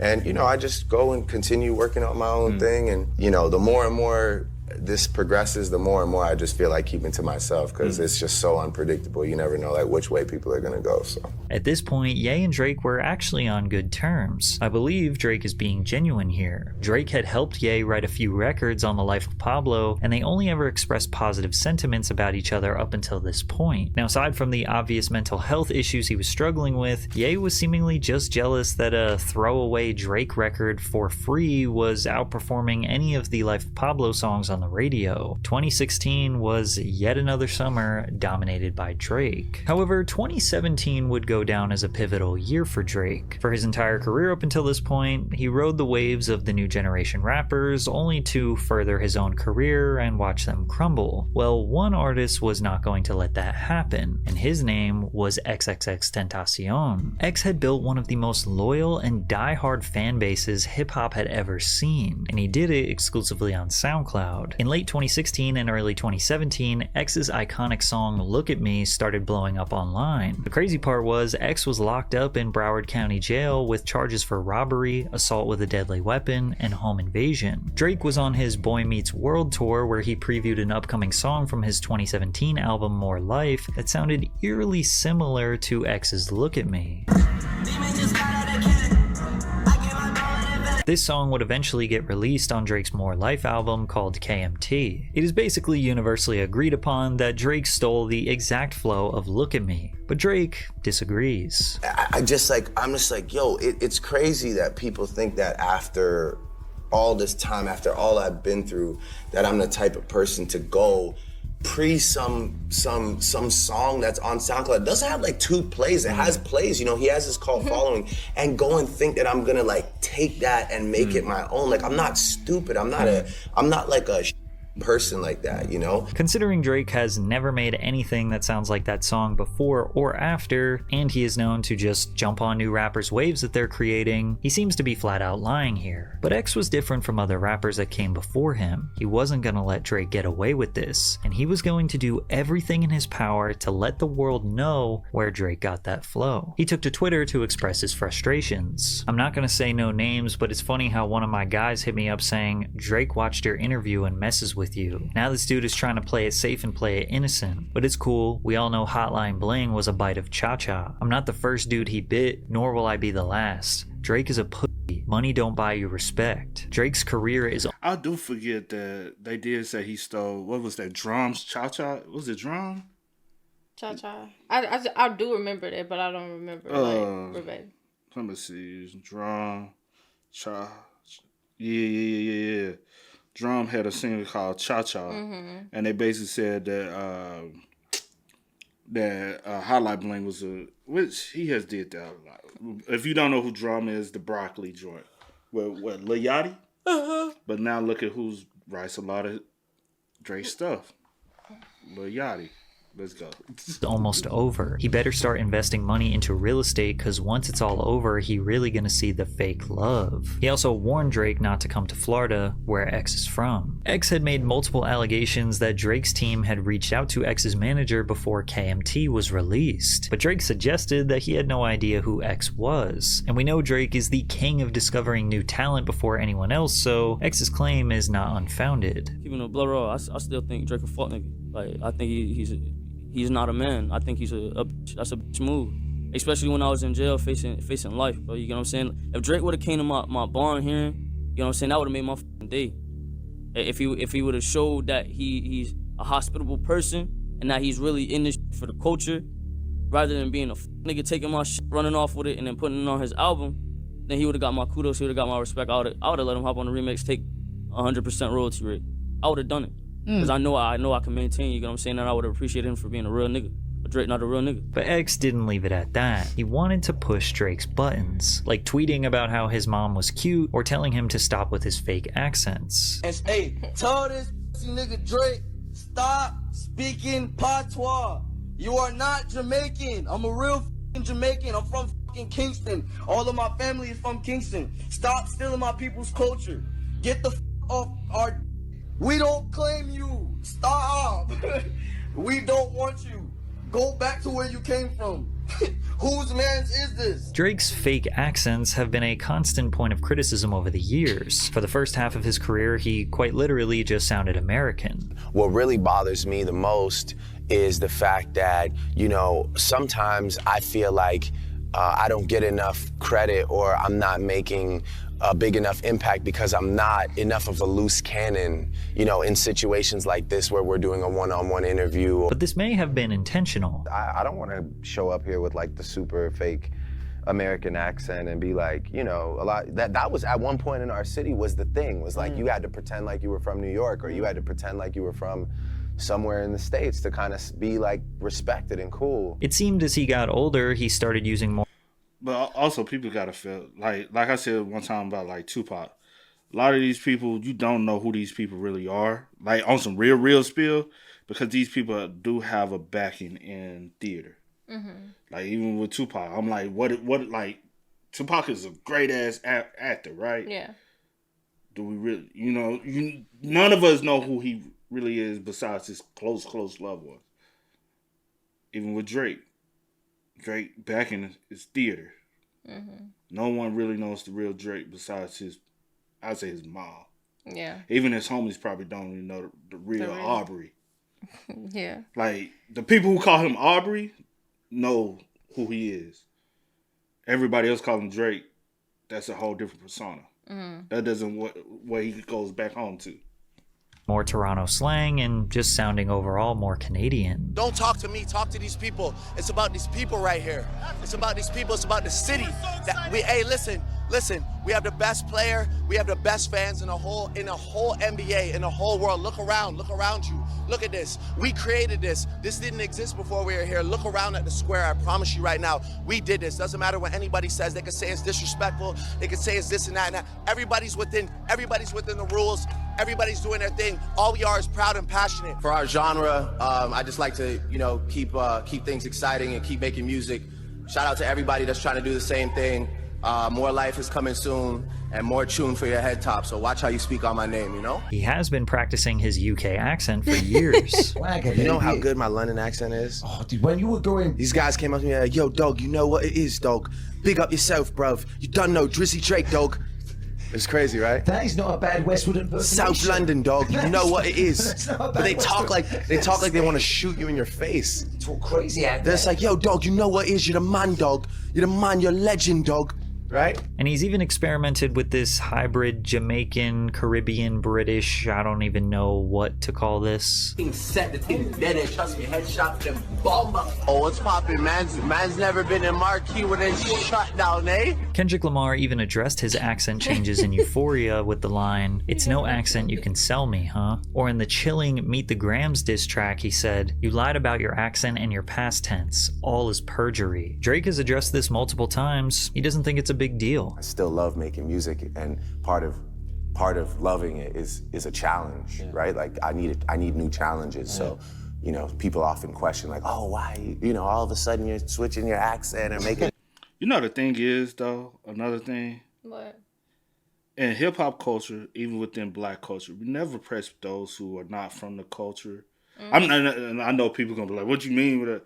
I'm just gonna say like we never press those who are not of the hip hop culture for pretending to be hip hop culture. We only press those who are from the hip hop culture trying to portray something they're not of the hip hop culture. So, say for instance, black kid, you're black, right? You can be from the hood, but we know you ain't on that. We press you. But when the white kid from the suburb come hang around the hood, we don't press them. Yeah. No matter who it is. Yeah. But it's just real though. That's the reason why, like, even in hip hop, we allow so much to get a pass, and then once we get older and y'all don't get on, y'all get mad. We done seen it from generation to generation to generation of acceptance, and then as you get older, you don't get on, you get mad because the person y'all allowed to accept doesn't truly represent it. But I couldn't get on. Like right now, it's a lot of people who's cosplaying. This our whole culture that they say we don't have. Yeah, they're cosplaying, right? And then once they get on, y'all don't get on. 5 years from now, you talk shit about those people because they get on and then they turn pop and turn or rock and chase the dollar, while you never got on doing nothing, but you gave them the okay. Yeah. But we did it in our generation.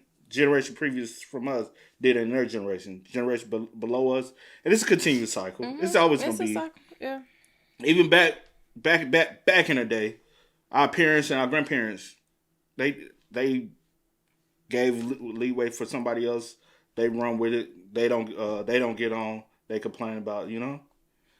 It's a continuous cycle of weird acceptance, man. This type of music, it's not that. It's just, you know, at the end of the day, I can't just keep doing the same thing over and over again because one, you'll get used to it and then you'll be over it, and two, for me, it's like, you know, I want to try my hand at something, and you know, I don't really think I fucked it up yet. Many have called him a culture vulture for essentially just shape-shifting and molding to whatever culture he's trying to exploit. But that's a culture vulture.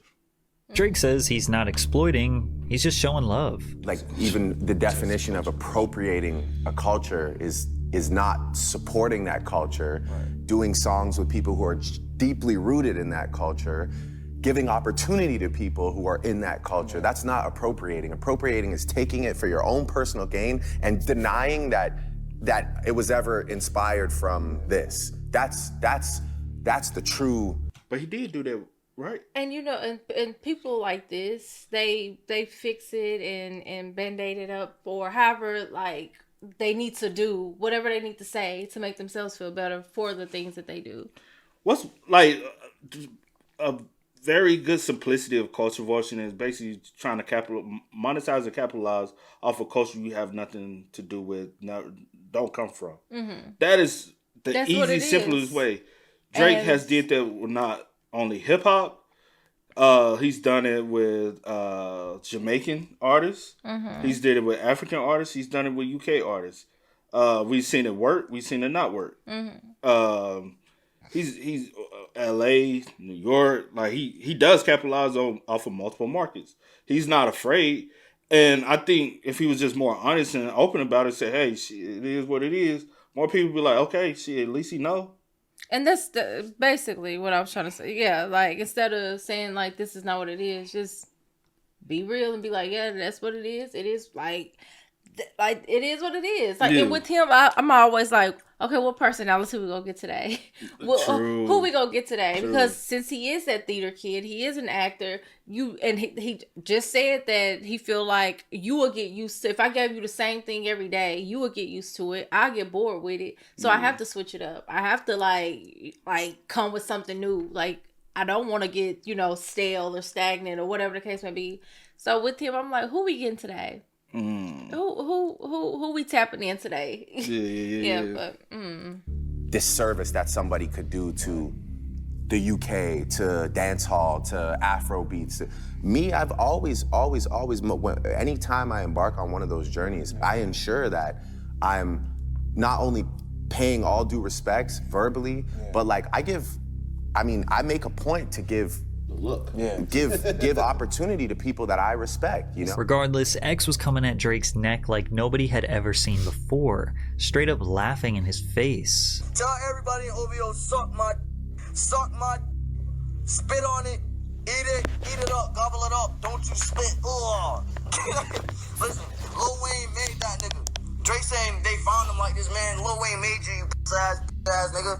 Pay your homage, nigga. Yeah, I leave my head in. OVO. Hey, tell Drake I like my pudding tapioca. Yo, somebody gonna shoot me. And it's not like X was some unknown rapper. He had a huge following. He was easily the most popular upcoming artist at this time. At X's concerts, thousands of fans would chant Drake while X smiled with pride. But Drake is a strategic man. He sat back and just waited, watched what would happen. X got himself into a separate beef that resulted in him getting knocked out on stage while performing. Drake liked a comment on the Instagram post that read, "Rockabye Baby." When X dropped his debut album 17, Kendrick threw in his support for the young artist, doing something he never does, tweeting a link to the album with a caption, "Listen to this album if you feel anything, raw thoughts." Many people believe that Kendrick promoting and supporting Drake's biggest enemy at the time was an obvious sign of taking sides. Tensions were at an all-time high. The leader of the new generation of rappers wanted to see Drake's demise. Drake had made a few enemies in the industry just by being successful. They also wanted to see him go down. Referring to Kendrick's diss on Euphoria, "I like Drake with the melodies. I don't like Drake when he act tough." And Drake with the melodies was going away for a little while, because we were going to see a noticeable shift in 2018. This was a dark year for the rapper, as he made a drastic change that feels like he never really came back from. Starting off the year with a track strangely titled Diplomatic Immunity. Diplomatic immunity is essentially when the federal government makes foreign government officials immune from criminal prosecution and civil lawsuits, which is almost like Drake is saying that he could get away with crimes in different countries. He mentions that he now calls his house the embassy, and he says he has the truest ties, potentially referring to his connections with Jay Prince. In this track, Drake talked about nearly every single thing that would lead to his demise, or at least the things that other people would use against him. Drake raps in an angry, restless tone over a dark trap beat. All that peace and that unity, that weak shit'll ruin me. He basically talks about how his sleep schedule and alcohol use is destroying him. My body isn't much of a sacred temple with vodka and wine, and sleep at opposite times. I listen to heavy metal for meditation, no silence, waking up at 6 p.m. like, where does the day go? He mentions people challenging his identity as a black man. Billboard Awards, I claimed 13 out in Vegas. Black excellence. But I guess when it comes to me, it's not the same though.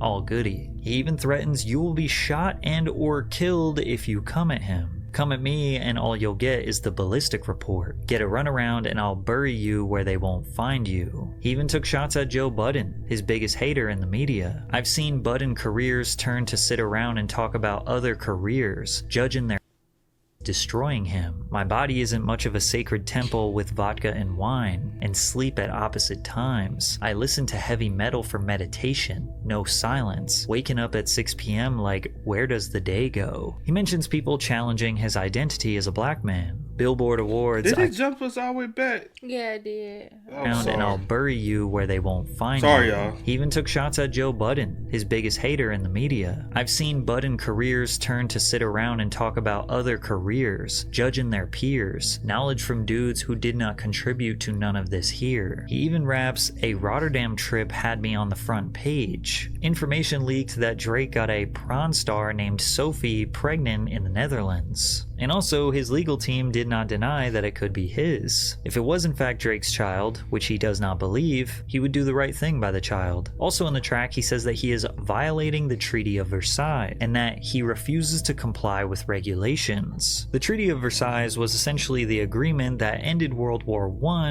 and when Hitler broke the treaty, that unraveled into World War II. Drake could sense something was coming, which was perfectly said in the line, forecasting tornadoes, brainstorming retaliation at dinner tables. Good thing Drake was prepared, because a storm was headed his way. First order of business was sending more subliminals at XXXTentacion. In 2018, X was on a path of redemption. Many people were critical of his horrific criminal past, and he wanted to show the world that he could be a force for positivity, which birthed the inspiration for his Helping Hand Challenge. So I'm gonna be starting a challenge. It's called the Helping Hand Challenge. The way to participate in this challenge is basically whoever makes the most donations gets to meet me, spend a day with me, gets to go out to dinner with me. Just something simple, and maybe even $1,000 reward. The one that wins is the one who documents and helps the most, not only homeless, but the most people in need. A couple weeks later, Drake posted this similar message on his Instagram story. I'm not into challenges on IG. I find them annoying. But today I'm going to challenge everyone to just go out and do something for someone. Anything. The smallest thing, just to bring another human some joy, and please tag me in it somehow so I can see all the love being spread. You don't have to play the song in the background or have some hashtag. This isn't about streams and all the other tactics being used. Just go be kind in any way you can, and let's all watch the world be nice to each other, even if it's for 24 hours. In addition to this post, Drake released a music video to his hit song, God's Plan, where he says that the budget for the video was $1 million, and he used nearly the entire budget giving money and resources to families, college students, or people in need. Additionally, the video was filmed in Miami, Florida, the city where X is from. This back and forth might be the most positive exchange in rap history, and while X recognized and didn't appreciate that Drake was trolling him, he still thanked him for participating in his challenge and asked if they could do some charity work together. Also that same exact day, X posted a cryptic message on Instagram saying, "If anyone tries to kill me, it was Drake," and then posted a picture on Twitter of a Drake lookalike pleasuring another man. Drake chose to ignore X once again. He also chose to ignore Kanye West, who stole a beat called Lift Yourself that was specifically made for Drake's album, only to rap poopity scoop and other childish lyrics. Ye hijacked the beat of what could have been another classic Drake record just because he didn't like him and he wanted to do a little bit of trolling. But Drake stayed focused. He didn't want to give his opposition any attention. But then Pusha T came out of nowhere and was about to drastically impact Drake's career. While Drizzy was gearing up to release his 8th studio album Scorpion, Pusha T, a longtime rival of Drake, dropped his album Daytona. Now Pusha and Drake had taken light jabs at each other over the years, but nothing more than just two rappers with fragile egos. Since Pusha T was signed to Kanye West's imprint Good Music, naturally he was loyal to Ye. In a song called Infrared, Pusha made it very clear that he was dissing Drake with the line, "The lyric pennin' equal to Trump's winnin'. The bigger question is how the Russians did it. It was written like Nas, but it came from Quentin," which is obviously a direct reference to Quentin Miller. He also rapped, "How could you ever right these wrongs when you don't even write your songs?" Upon hearing Pusha's diss track, Drake dropped a response the very same day titled Duppy Freestyle, which some people say is a better diss track than anything he released against Kendrick. And Drake for sure held his own on this record, calling Pusha a hypocrite because Drake has written songs for Kanye West. He also expresses on this track that he feels these guys are just jealous of him, but he indulges in the beef anyways. Perhaps the craziest line Drake said was, "I could never have a Virgil in my circle and hold him back because he makes me nervous. I want to see my brothers flourish to their higher purpose." Now this lyric is a reference to a Kanye interview. Hold on. I can never be a virgin. I could never have a virgin in my circle and hold him back because he makes me nervous. You know how many artists you have had in your... Yeah. It doesn't make sense. And tiring. then, I get the contradiction. You like, how you gonna talk about me having writers, but I don't have writers, and I got a problem with you. Right. This ain't Kanye coming at you. This is me. I don't have writers. You have writers. Stay on task. So that doesn't make sense. Yeah. You know what I'm saying, when you break it down to it.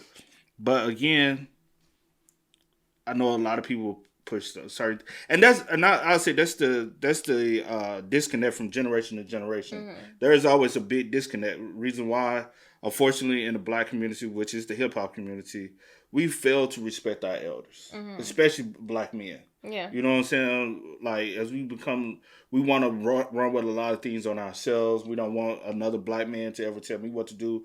It's you ain't my father. Yeah. Why? Because a lot of times we don't have a father within the household. So we tell other men who try to tell, you ain't my father, but you also don't respect your own father. So there's a disconnect of elders from generation to generation. So in regards, that's the reason why even in situations like this, there's a disconnect from generation to generation of what we allow. Because that's y'all old and them some old head, y'all some old head. Y'all don't. It's like, bro, we telling y'all because we experiencing. We know y'all gonna experience the same thing. Is learn from your past so you don't repeat your history. The reason why y'all like it's things are constantly repeated is because we're not learning from a past. Reason why a lot of like even Lil Yachty went on an interview talking about like I don't study hip hop history. Study hip hop histories. Any other job or career you try to go into, you have to study the past to understand where we at now. Yeah. And you cannot throw shade or shit on anything that has already came before you. Yeah. So study it, learn from it, so it won't constantly continue to repeat itself. That's the reason why the industry has watered down so much. Also, I think hip hop has went too pop. We lost it. Once we started allowing it to be too popish and too radio driven, we lost the connections of other people. Flourish to they higher purpose. Now this lyric is a reference to a Kanye interview where he said that Virgil Abloh becoming the director of Louis Vuitton made him feel a little nervous, and Kanye seemed envious of his friend's success. The ironic part about this is, well, Drake seemingly held back, I don't know, everyone he's ever worked with. Drake also downplays the magnitude of Quentin writing for him in the line, and as for Q, man, I changed his life a couple times. He was at Kroger working double time. Y'all acting like he made the boy when I was trying to help the guy. Drake also threw in some shots questioning Push's validity as a self-proclaimed drug dealer. Overall, Duppy Freestyle was a pretty solid diss. It wasn't that cutthroat. That is, until he mentioned Pusha T's fiancée, Virginia. He raps, "I told you keep playing with my name," and did he take the same approach with Kendrick? Yeah. So same play style.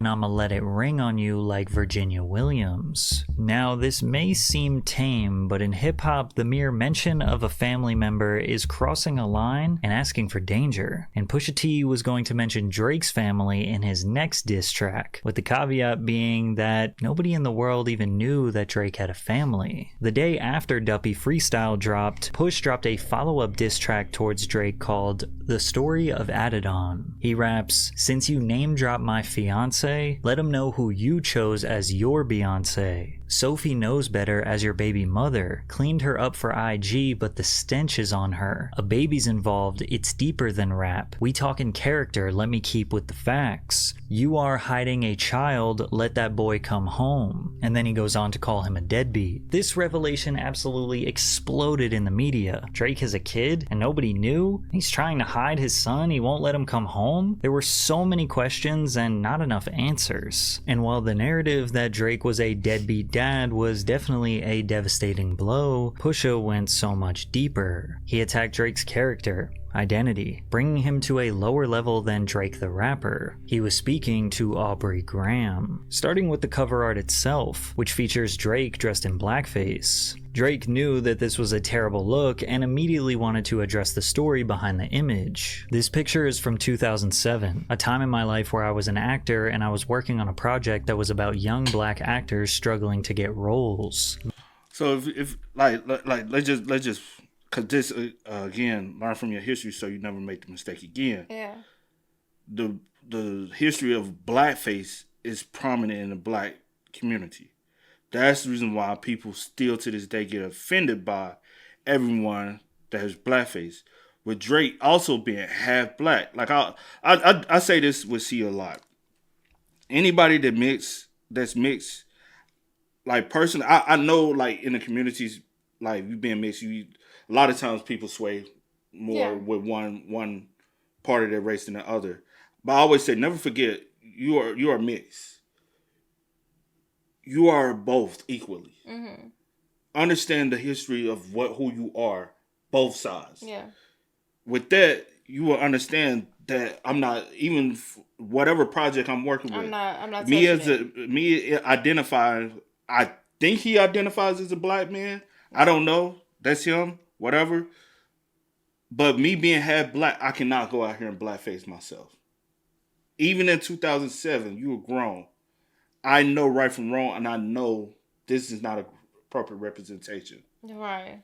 So that's just coming from the black community. For you to feel as though you have to even, you know what I'm saying? Yeah. You knew it was wrong. Yeah. My bad. I was reading it, but yeah, I know he go read it. But yeah. And I was working on a project that was about young black actors struggling to get roles, being stereotyped and typecast. The photos represented how African Americans were once wrongfully portrayed in entertainment. Me and my best friend were attempting to use our voice to bring awareness to the issues we dealt with all the time as black actors at auditions. So your best friend who is also an actor from Sudan. So a lot of times people fail to realize he is your best friend from Sudan, but this is part of Black American culture with the blackface, because that's what I ain't got time to be be trying to have a damn history lesson right here for somebody who, again, I guess black people don't have black cultures. Let the internet speak on it, but this is part of Black history, which is Black history is part of what? Black culture, or am I wrong? So, I don't know. This was to highlight and raise our frustrations with not always getting a fair chance in the industry, and to make a point that the struggle for black actors had not changed much. Some people felt this was a reasonable response. Perhaps his heart was in the right place, but the execution was poor. Whereas others see committing blackface is unforgivable no matter what the intent was. Pusha continued to attack Drake's identity as a black man. Confused, always felt you weren't black enough. Afraid to grow it cause your fro wouldn't nap enough. This could be substantiated with Drake's own words. I just always felt like an outsider. I went... Is that why he grew his hair out? What is it, the braids? Is that... I have no clue, child. So you wanted to grow your hair out so that it could... When I was in Forest Hill, it was an all Jewish school, and just being biracial, but still being Jewish, so I was kind of connected to the kids, but sort of distant. And when kids are young, they don't necessarily comprehend everything. Right. So it can get a little cruel and a little mean. You get teased a lot? Yeah, I mean, I got it, Pusha recognized Drake's sudden shift to a darker, more sinister sound in his raps. Even though you're multi, I see that your soul don't look alive. Your music for the past few years has been angry and full of lies. Now, this attack from Push seemed to be premeditated. After all, it was at the same time that he just dropped his own album, and then Kanye West dropped a 7-track album titled Ye, seemingly out of nowhere, 2 days after the Pusha T diss. Ye sold 208,000 copies in its first week and earned a #1 spot on the Billboard Hot 100. So not only did Push eviscerate Drake in a rap beef, Kanye added some additional burn with a #1 album. The ironic part is, one of the most popular songs on the project, titled Yikes, was actually written by Drake. Drake did not respond to the story of Adidon. Instead, he went ghost. He tucked his tail. He walked away. That revelation that he was hiding a child was seemingly too big to address. And since Drake did not respond, everyone pretty much just accepted that what Pusha said was the truth. But we would later find out that Jay Prince, his OG, told him not to respond. For a man to attack a man's mother, his father, a man that's dying, I feel it's disrespectful. I spoke with Drake, you know what I mean? I made OG call to Drake this morning, telling him, I don't want you to respond to this. You know what I mean?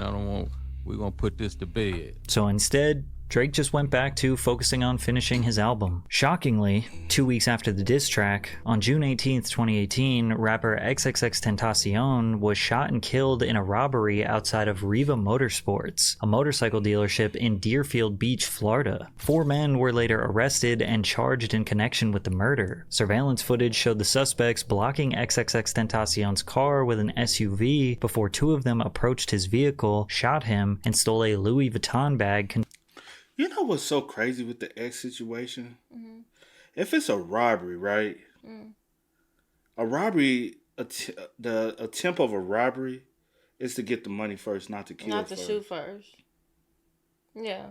It never made sense to me. You end up killing if the robbery doesn't go the way. But as soon as y'all approach, y'all immediately start shooting. And then you rob. But that's not... The whole situation sad. But yeah, every time I like see like or we talk on it, you know, like so in a what's video the intent something. truly to... Not the robbery. The robbery just came with the killing.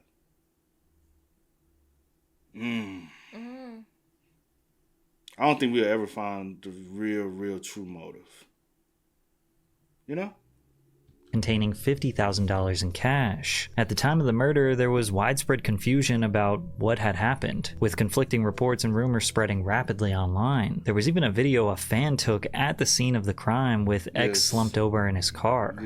Dead. Due to X's past beefs with Drake, fans immediately started creating conspiracy theories, pointing to the song I'm Upset, which was released 1 month earlier. The cover art featured a red moon, which was never really symbolism for Drake, but X often used a moon in his branding. I mean, one of his biggest songs at the time was called Moonlight. Perhaps the red moon was the antithesis of X's moon? On the song, Drake rapped, "End up getting loose and getting pictures from my ex. SMS XXX. That's the only time I ever shoot below the neck. Why you keep on shooting if you know that he dead? That's the only kind of shit that gets you some respect." While the first half of this string of bars seems to just be about sending explicit pictures, fans couldn't help but notice the coincidence that XXX could mean XXXTentacion, who was in fact shot below the neck, and if it was a potential paid hit or gang hit or whatever, then that would get you some respect in the streets. But many others pointed out that the song released before X died, so the conspiracy is invalid. Then again, Drake has expressed clearly in interviews that he does like to talk about the future or rap about things that people don't understand now, but have to wait time to find out what he's actually talking about. An emotion that I search for. I mean, I don't want you to get it right away. If you get it right away, there's no risk being taken. There's something that's not... It's almost disingenuous. It's not, it's just more like, if you're able to like wrap your head around it and be like, okay, cool, I get it. It is what it is, good song. That's not what like great music is. Great music takes a little work on your part. You know, it takes you almost maybe elevating your listening level and becoming, you know, a bit more of a sophisticated listener because of a song or because of an album. They also point out that there was a young man in the Sicko Mode music video that seems to resemble XXXTentacion. It's only a few frames, but he gets crushed by a meteor or moon-like object. With Drake's back against the wall, more pressure than ever, he dropped his 8th album Scorpion, which not only drastically changed his life, but it changed the entire music industry. Scorpion was his 8th consecutive #1 album. He sold 732,000 equivalent album units in its first week. It broke Apple Music's single-day record with 170 million streams. It became the #1 album on the Apple Music charts in 92 countries. 3 different songs from the album, Nice for What, In My Feelings, and God's Plan, all reached #1 on the Billboard Hot 100. He broke the record for most weeks spent at #1 on the Hot 100, which was 29 weeks. It was the single most streamed album of 2018, earning 3.9 million equivalent album units by the end of the year. Immediately after the album dropped, the whole world was dancing to the In My Feelings challenge, which was one of the most viral dance trends on Instagram and TikTok. Nonstop also made a crazy run on TikTok with people doing the Flip the Switch challenge. More XXXTentacion conspiracy theories came to light, with him rapping on mob ties, Louis bags in exchange for body bags, because X's killers did steal his Louis bag before fleeing the scene of the crime. Many felt the song In My Feelings was Drake's way of taunting Kanye by making a song about Kim Kardashian. They thought Kiki was a nickname for Kim as he sung the chorus, "Kiki, do you love me? Are you riding? Say you'll never ever leave from beside me, cause I want you and I need you and I'm down for you always." Drake confirmed that Kiki is actually model and social media personality Kiana Barber, but Ye feels like it was still a diss. The fact that it's people making rumors or thinking that you f my wife and you're not saying nothing and you carrying it like that don't sit well with my spirit. You know, if I had a girlfriend from Chicago, her name was Renita, and then you was married to Rihanna, I wouldn't make no song called Riri. So when you're like, oh, I don't know where it come from, you too smart for that, bro. You know where that come from. Don't make no record with nothing that could be confused. Drake did address some of the Pusha T controversies throughout the record. On the song Emotionless, he rapped, "I wasn't hiding my kid from the world. I was hiding the world from my kid." On 8 out of 10, he rapped, "The only dead beats is whatever beats I've been rapping to." Drake also addressed why he specifically did not respond to Pusha. "Never a matter of could I or should I. Kiss my son on the forehead, then kiss your ass goodbye. As luck would have it, I've settled into my role as the good guy." Drake was going with this narrative that he was the bigger person by not responding to the diss track, even though he responded to Meek Mill right away, and even the first diss that Pusha T did, Drake responded right away. Still to this day, Drake alleges that he had a career-ending diss track on Pusha T, but still remains a mystery. When I was making the record in response, which was a real record, I know people think it's like some myth, it was like on this Vinyls beat, and I just found myself saying things that like one seemed really out of character just because I was like deeply invested in the situation and getting very angry, and saying things that I don't know if in 2 years I'd want to hear myself say. And yeah, I just realized that like nobody cares about this guy, so it's not really much I can say better than Drake has a baby. He won. You know, he won off that. Drake may have lost the beef in terms of true hip-hop standards, but especially to his fans, it was really hard to figure out where he took the L. He had accumulated an immense amount of power in the industry after Scorpion. All of his songwriters at the OVO camp were still putting in work for him. He even added new heavy hitters to the team like Vori, who wrote on the track Mob Ties. Ye and Pusha's calculated attack did nothing to halt Drake's sales. Drake fans did not care about anything Pusha said. They didn't question his integrity, his credibility as a rapper, his parenting, his morality, nothing. As long as... You know the reason why is because the fan base, right?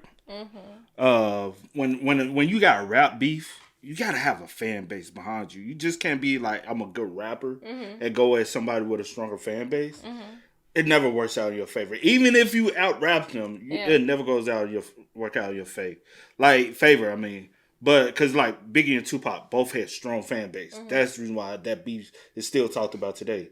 Nas and Jay-Z, such a huge impact, you know what I'm saying? Because both are prominent, even they from where they're from. You know what I'm saying? Even like Ice Cube and NWA. Yeah. Because of where they're from. Yeah. So it's still an impactful thing.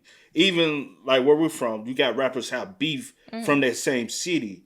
And because it's the impact of it, where they're from, so you know what I'm saying? So with Pusha T not having that big as impact backing as a fan base, and Drake being Drake and having the fan base he has, no matter who had the better record or who had the wittier bars, Drake wasn't gonna, like his career-wise wasn't gonna be affected. Yeah. Opposed to the rap beef he had with Kendrick. Kendrick has a whole city backing him.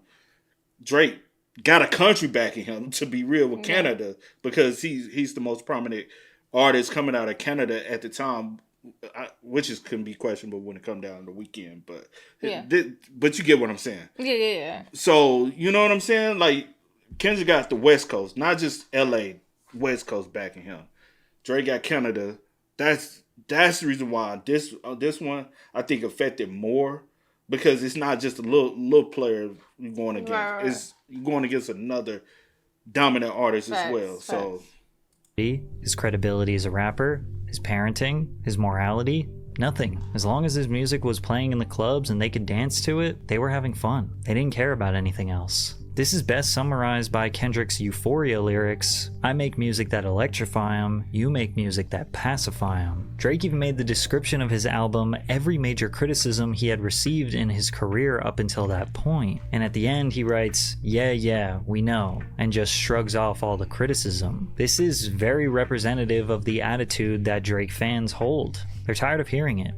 They don't care. It was like all the beef, pressure, criticism just went away.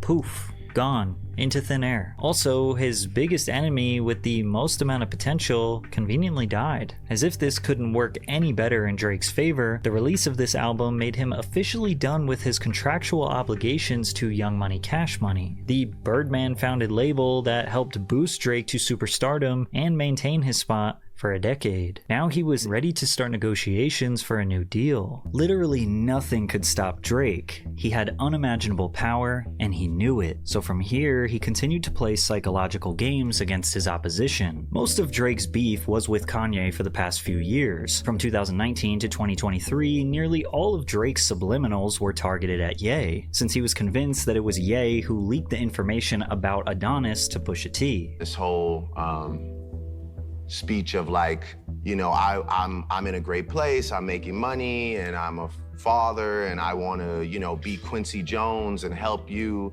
But in order to do that, you've got to be transparent with me, and you've got to play me your music, and you've got to tell me when you're dropping, and I know you don't like to do things like that. And so, you know, I was in the studio. I guess, you know, we all kind of felt a genuine vibe from it. So I played him my music, and I told him when I was dropping. How much of Scorpion did you have done by then? Maybe like 60% or something. Got it. And then from there it was all good, you know. He played me like this. He played you a beat, right? He played me Lift Yourself, and he was like, yo, you can have this if you want. And I was hype. I started writing to it, and then he was like, yo, you gotta come to Wyoming. By the way, I'm in Wyoming. I play him March 14th. I send him a picture of my son. Oh my God. I tell him I'm having trouble with my son's mother. We had a conversation. I shared my... So... He reiterated those feelings about Ye on his Behind Bars freestyle, rapping, "They want a link when they got no tunes. They too worried about selling out shoes. I don't give a F about jeans and crepe or going to Milan or going to the Met. I just want to make these songs for the set." Drake is essentially saying that Kanye pretends to be nice to Drake when he needs him to write music, or essentially he needs a favor. But Ye is too worried about his Yeezy sneakers and pursuing a fashion career to be able to kinda stay on the pulse of music culture. Ye tried to apologize on behalf of Pusha, as well as his own involvement in the diss battle between the two, tweeting, "Since we're building as friends and brothers, I should have spoken to Pusha about the Quentin Miller bar. There should have been no songs with my involvement that had any negative energy towards you. I did not have any conversations about your child with Pusha." But Drake seemingly had no interest in patching things up with Ye because he didn't believe the apology was genuine. Then again, Ye would randomly burst out with Twitter rants about Drake, saying that Drake was threatening him. Kanye tweeted, "So Drake, if anything happens to me or anyone from my family, you are the first suspect. So cut the tough talk. There would never be a Drake without a Kanye West, so never open your mouth with a threat." And with that, the beef was seemingly on forever. Drake went at Ye and Pusha on Trippie Redd's song Betrayal as he rapped, 45, 44, burnt out, let it go. Ye ain't changing shit for me, it's set in stone. Ironically, he told them to let it go when he seemingly couldn't let it go. Drake took even more shots at Ye and Kim by making an anthem essentially dedicated to their pending divorce. In the song Laugh Now Cry Later, he sings, "I know that they at the crib, going crazy, down bad, what they had didn't last, damn baby." In 2021, both of their albums, Drake's Certified Lover Boy and Kanye West's Donda, were flooded with subliminal shots at each other. They dissed each other so much it was like almost the only reason why they made music anymore. But the one consistent theme that came up was Drake hinting that he smashed Kim Kardashian. I think Drake smashed Kim K, no cap. Come on, man. Let's stay on topic. That ain't that far off of a concept. Like, why would we not say the obvious shit? And again, this is as a fan, just stepping back. There's something, my nigga. Something real personal going on in that world to where Drake was like, because knowing Drake is the most calculated dude but ever. But we think that Kanye just leaked his personal conversations. Nah. Is that not enough? Yeah, no? There's something that Drake holds over that whole family that he like, y'all don't want me to let this out. Exactly. However, Kanye says that in private, Drake assured him that nothing ever happened. And he says, yo, I just want to tell you, you know, nothing ever happened, you know, with Kim.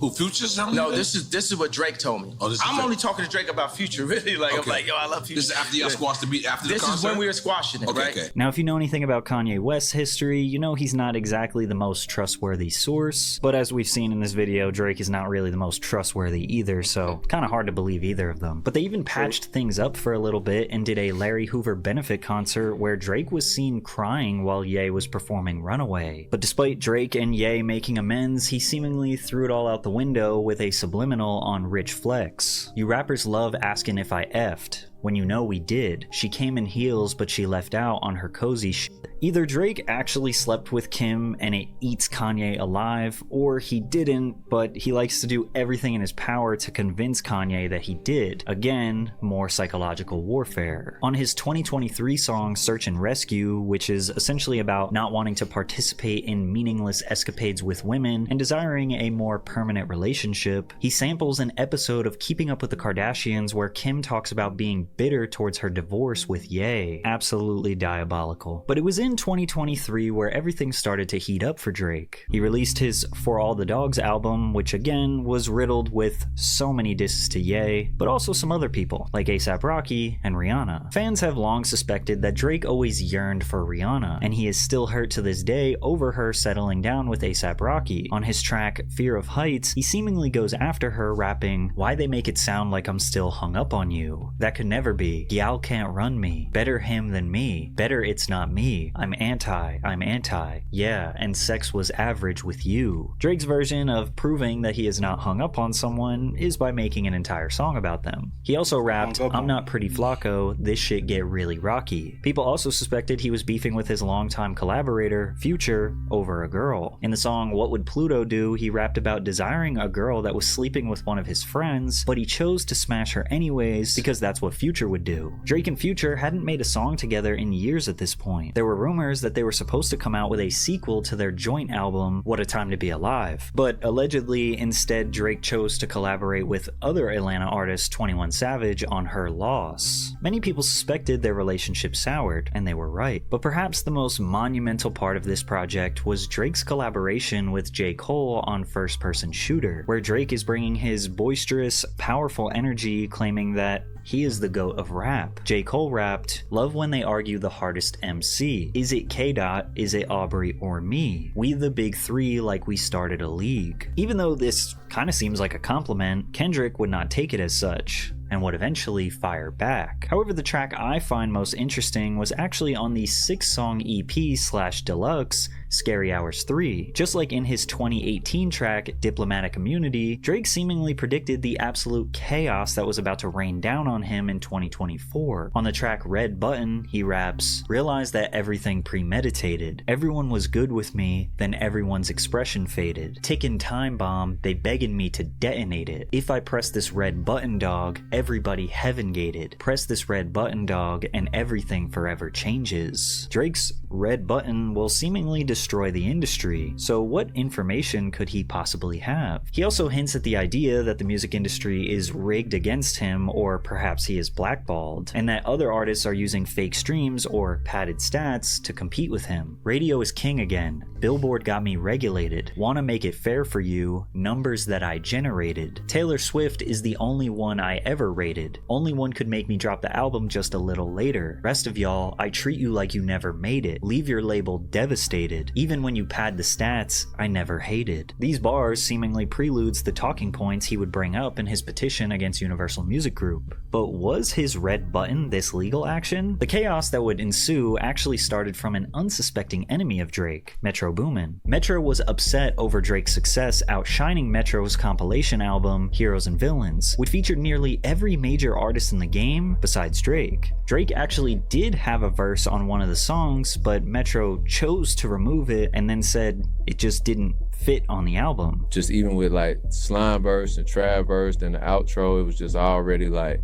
it just really wasn't no room. It was just wasn't no room. It wasn't no personal, it just wasn't no room. So, but how does is that an ego hit though? Cause it's like Drake does look at himself as the hit maker, right? Mm-hmm. He like everything I touch turns into a hit. So for Metro Boomin, who's like the prominent producer right now, because you got a lot of people that's like hit makers right now, but Metro was like, remember back in the day, like listening to mixtape days, Zaytoven was big. Like, even though you had like drama and all them joints, it was like, but it's Zaytoven was the main guy. Like, that's Metro right now. Metro is the main guy. Facts. So even with everybody else, but it's like Future. I wonder if the Future look at it as like, who are you to tell me like I ain't that dude? Like, you said, I mean, not Future, Drake. I meant Drake. I got a Drake, little confused. Drake. Like Drake. I wonder, do Drake look at it like who are you? Yeah. Like you ain't that dude. And Metro like, I am that dude. You can't deny me. To, you know what I'm saying? Facts. Like, and yeah, Drake gonna always get, because like even when it come down to the Grammys and all these award people, y'all also got to look at who's voting for these people. These people don't know these younger up and coming people. They only know the dudes that's on top. Yeah. This old white men. They ain't keeping in touch.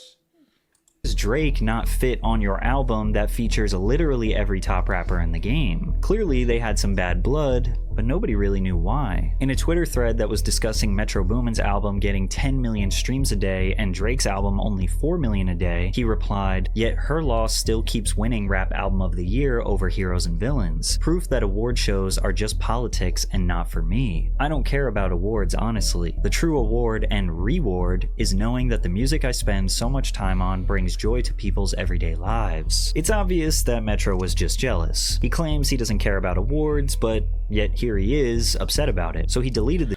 I wonder, because Her Loss is the collaborative work with 21, right? 21, He's mad about about Her Loss, but he's not taking shots at, because he keeps taking shots at, I'm talking about Metro, taking shots at Her Loss, but you never mentioned 21.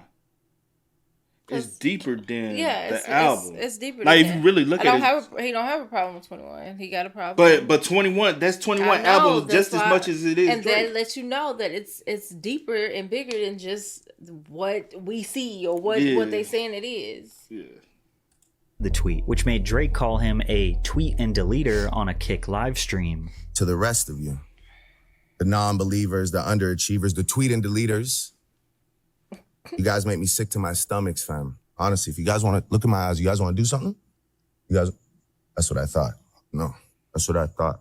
Drake was taunting his enemies, so they did something. Metro and Future dropped an album titled We Don't Trust You, which is literally a shot at Drake in the title. On the opening track, Future rapped, "You my #1 fan, dog. Sneak dissin', I don't understand, dog. Pillow talking, acting like a fed, dog. I don't need another fake friend, dog. Can't be bout a hoe, cause we sharing, dog. In your feelings, why you playing, dog?" Future essentially said that Drake was talking behind his back to a female that they were both sleeping with. Fans drew conclusions that it could be someone who worked for OVO and Future's label, Free Band Gang, named Princess Diana, who has a song named after her on the album as well. Yet another rap beef started over a girl. A$AP Rocky also jumped on the album and took shots at Drake because of Drake's previous song about Rihanna. Rocky claimed that he actually smashed Drake's baby mama first. Dudes and they feelings over women. What, you hurt or something? I smashed before you birthed, son. Flacco hit it first, son. Still don't trust you. It's always us, never them. The Weeknd even dropped some subliminals on this record, alluding to him being much bigger than Drake since he is constantly performing stadiums while forgetting what arenas are like, because Drake just did 2 back-to-back arena tours. And it was also on this album that the explosive track Like That ignited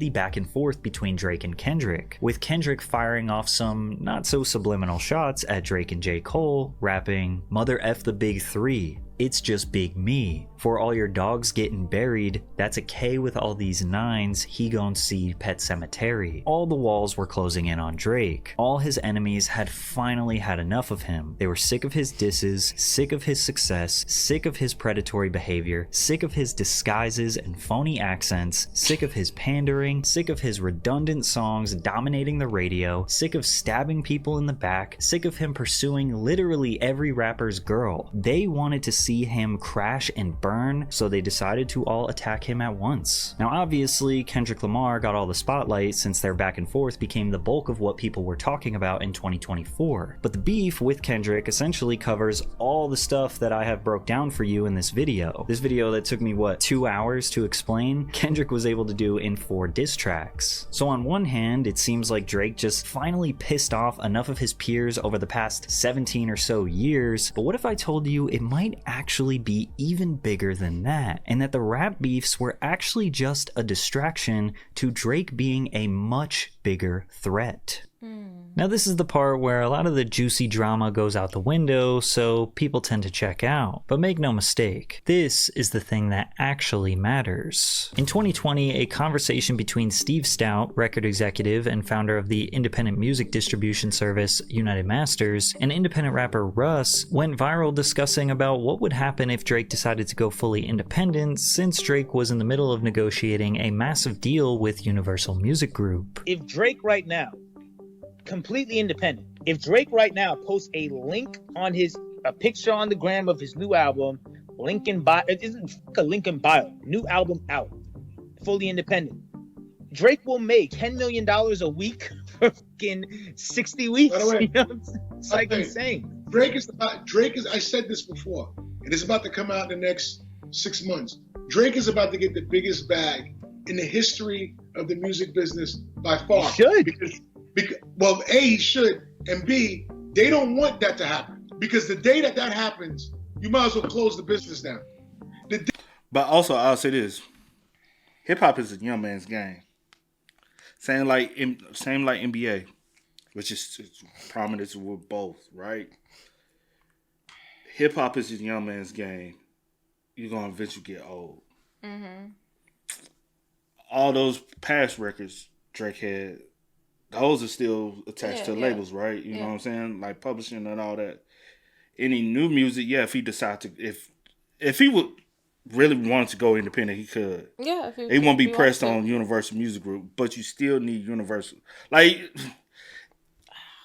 if that was the case, a lot of people still wouldn't be signed to major labels. So,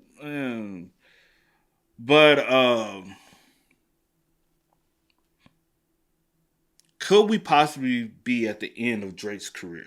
It's a young man's game. And the only reason why I say this, say Drake is still relevant to this day, is because, like, when we came up, we knew who was going to be of the next generation. We knew it was time for the next generation to start coming in. So we saw the Drakes. We saw the Big Seans. We saw the Meek Mill, the Wiz Khalifa, the J. Coles, the guys who was pushing the mixtape game. Yeah. Like, it was a plethora of people. We've seen those careers come. You know what I'm saying? We've seen those careers flourish. There's no new surge of younger artists to replace that next generation. Yeah, you have your core days, but they're not getting the respect. You have your plethora. Like JID, I think he's too much middle of the pack. You know what I'm saying? JID is in his 30s. He's not a young man. Typically, we try to look at who's the next early teen, 20-year-olds. Yeah. Young boy been around, but young boy can't stay out of trouble. Yeah. You know what I'm saying? If young boy could stay out of trouble and really like just be on his shit, young boy will be that next king of the rap game. It's just the legal thing. Yeah. We've seen a plethora of people that had the potential, whether or not they have unfortunately died early. That's the problem too. That's a problem. Yeah, I was about to say that. Yeah. So that's the reason why I feel like Drake has been able to keep his hiatus and keep his position for so long. But Drake is also pushing that 40 range. And typically, once you start getting around 40, them listeners start dropping off. Even though Future, he's up there too. He's still getting his views, whatever. Yeah, cool. But eventually, it starts to decline. Do you think that I know age does matter, but do you also think that the subject matter it's a lack of talent of this. No. I'm saying for certain people to stay on, because if we're going to talk about age, you have certain people that are pushing a certain age or whatever, and we feel like, oh, it's kind of time for you maybe to dial back and let somebody else come up. I'm saying subject matter as far as what the subject matter as to what the Drake older was. I'm gonna say this: Drake know how to stay relevant, and that's what I'm saying. And that's why Drake and be relatable. Drake also doesn't try to stay just attached to rap. He tries to do the versatile. That's the reason why he'll go into a dance hall track. He'll go into an Afrobeats track, because those don't have an age range on it. Right. Hip hop, rap has an age range on it. Those other genres and that's don't. What I'm saying. So that's the reason why Drake is very strategic. That's the reason why Drake won't give us a straight rap album. He won't ever, because he know if I do that, I put myself in this box. I can't put myself in a box, because if I do, that gives my career a time. You know what I'm saying? Mm-hmm. But also, everybody, no matter what, looks at you as a rapper. Mm-hmm. So eventually, because let's be real, the music that he did put out over the summer, I see a lot of people gravitate to it. Beyond like Drake diehard fans, no, I didn't see many people gravitate to it like they do any of his other albums. He did drop some music this summer. You didn't see it? I don't know. Like it was just random. I probably look at it as throwaways, but you might not find it on Spotify. I don't know. Oh well, no. The last thing I did listen to was I'll have to show you. Was it's like was it 100? The last thing I like really listened to was Her Laws, and I'm saying you don't know nothing about. It's like 100 gigs or something. Yeah, like that's that. what I'm saying. I don't know. I don't know, but I don't be tuned in, child. I want that to happen, because the day that happens, you might as well close the business down. Drake should go independent and fuck the whole shit up.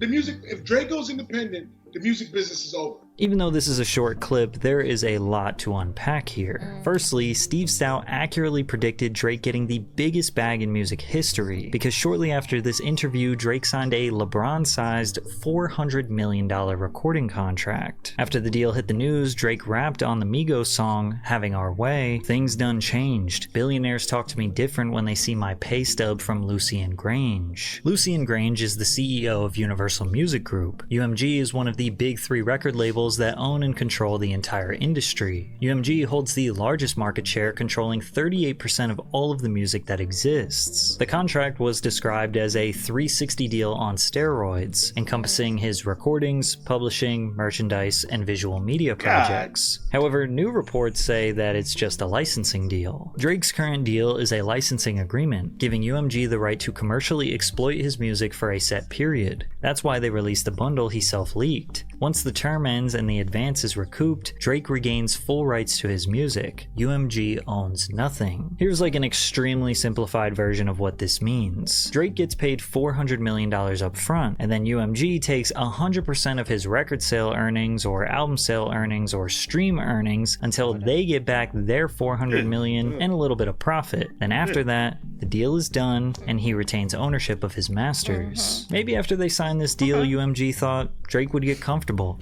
I wonder how many albums he put out under that deal. Under that, because his best work was his early days, which is under Cash Money, and we all know how Birdman ran Cash Money. Yeah. If you know that boy. That's the reason why he living lavishly now. I always say this: no matter who, any up and coming artist, if you want to be an up and coming rapper or whatever, entertainer, work on your brand first.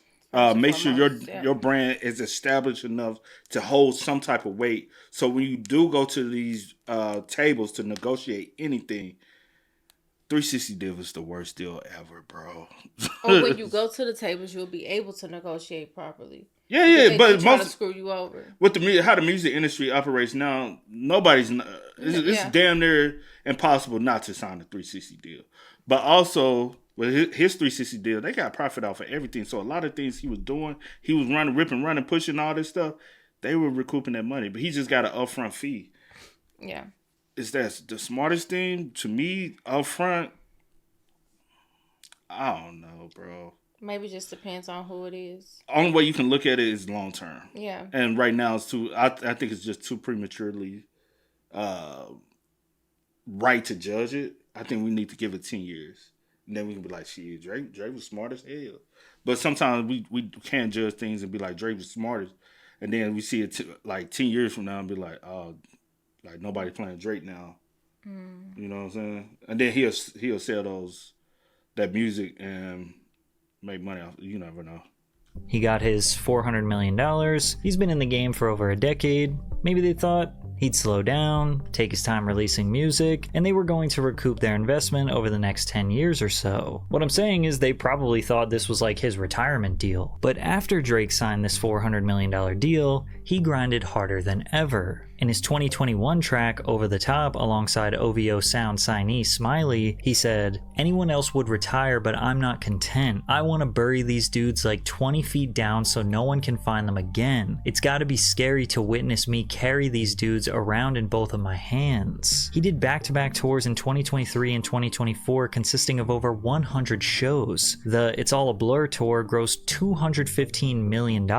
Immediately after, he embarked on the co-headlining Big Is the What tour with J. Cole that grossed over $100 million.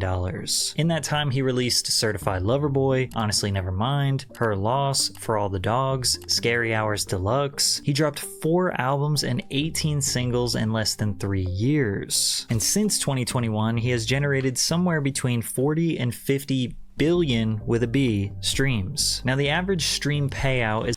So hold on. So this year was his least year? And that's the reason why he said, because if you notice in 2020, he's like, all right, 10, 11, 13, 17, and then such a dramatic dip this year. Yeah. Also, it could contribute that he really didn't. He did the tracks that was thrown on Instagram and stuff. He threw that out, and even his super fanatic fans loved it. Everyone else, I really didn't see many people talk about it. He did a lot of features this year. It wasn't really accepted very well. So, and such a decline in streaming pertaining to the beef, that's the reason why he wants to sue UMG. He's like, y'all orchestrating to kill my career. And if I could prove that y'all orchestrating to kill my career with the numbers being so drastically low, I can't, now my deal is up. Y'all have a better bargaining chip on the table. Because we play by numbers. Yeah. You had a significant dip. That's more than, more like what, that 9 billion? 9 billion plays dip? That's big. Yeah. That's a big, what they'll deem as a drop off or fall off. A drop off. You're in they could come and say, hey, you're on the back end, you're on the decline of your career. Yeah. And Drake I know how I can strategically get these numbers back up next year. But y'all set up a beef with one of the biggest rappers that could beef with me. And Kendrick had such a great career this year. So I get why Drake would want to sue. It makes sense though. Especially if I'm up for negotiation.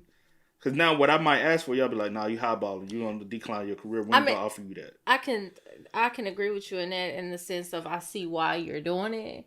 But do I necessarily agree or respect you doing it? Yeah. That's a different story. That's a different conversation. And 50 billion with a B streams. Now the average stream payout is about 3/100ths of a cent per stream, but the record labels probably get a better deal than that. Let's just say 5/100ths of a cent. So multiply that by 50 billion, that would mean he has earned somewhere around $200 million on streaming alone. And considering I have limited access to their information, nor do I know all of the other intricacies of their contract, they probably have made way more than $200 million. Larry Jackson, who is a former Apple executive, started the first company that actually has a real chance of competing with major labels, and it's called Gamma. He suspects that Drake's catalog is worth significantly more than people have estimated. So the thing that I'll say to you about the artist you just mentioned is that if you look at his music, he's bigger than the 70s, 80s, and 90s combined. I don't mean like one artist from that era, I mean all of those eras combined.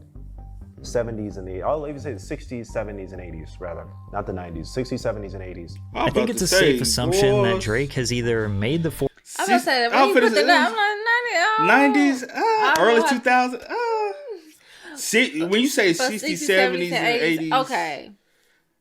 Front half of the 80s, okay. not the tail end of the 80s. Yeah, 90s, the 70s was a cool. Yeah. You know what I'm saying? I'm like, okay, I can see that, but no.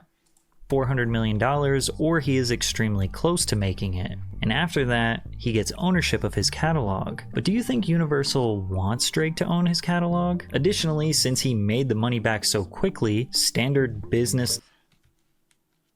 Did Sony want Mike to own his catalog? Let's have that conversation. on his catalog. Additionally, since he made the money back so quickly, standard business knowledge would say that he has more negotiating power when discussing the next deal. He made them $400 million this fast. Maybe next time he wants $600 million, maybe $800 million.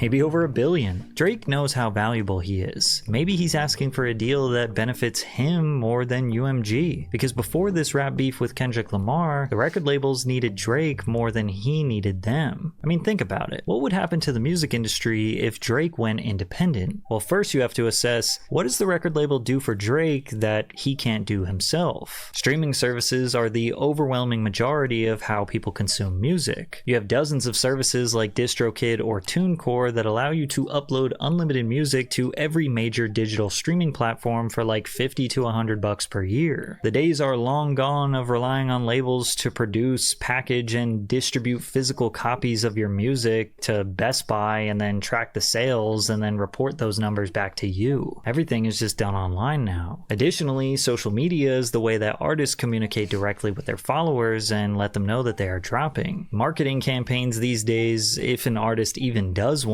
are mostly just done on their own Instagram, Twitter, or TikTok. And even if they do a press release or promo campaign, most of these companies are independently owned and operated. I mean, a modern music marketing campaign consists of going on Kai Cenat's Twitch stream, doing an On the Radar performance, maybe hopping on a couple of podcasts, or paying some TikTokers to dance to your song. None of these things require a record label. They definitely But isn't that Yeah, well, yeah. the P? What? Pay. I guess it's all pay about for being, play. I guess it's all about being able to prove that. Being able to prove that that's what it is.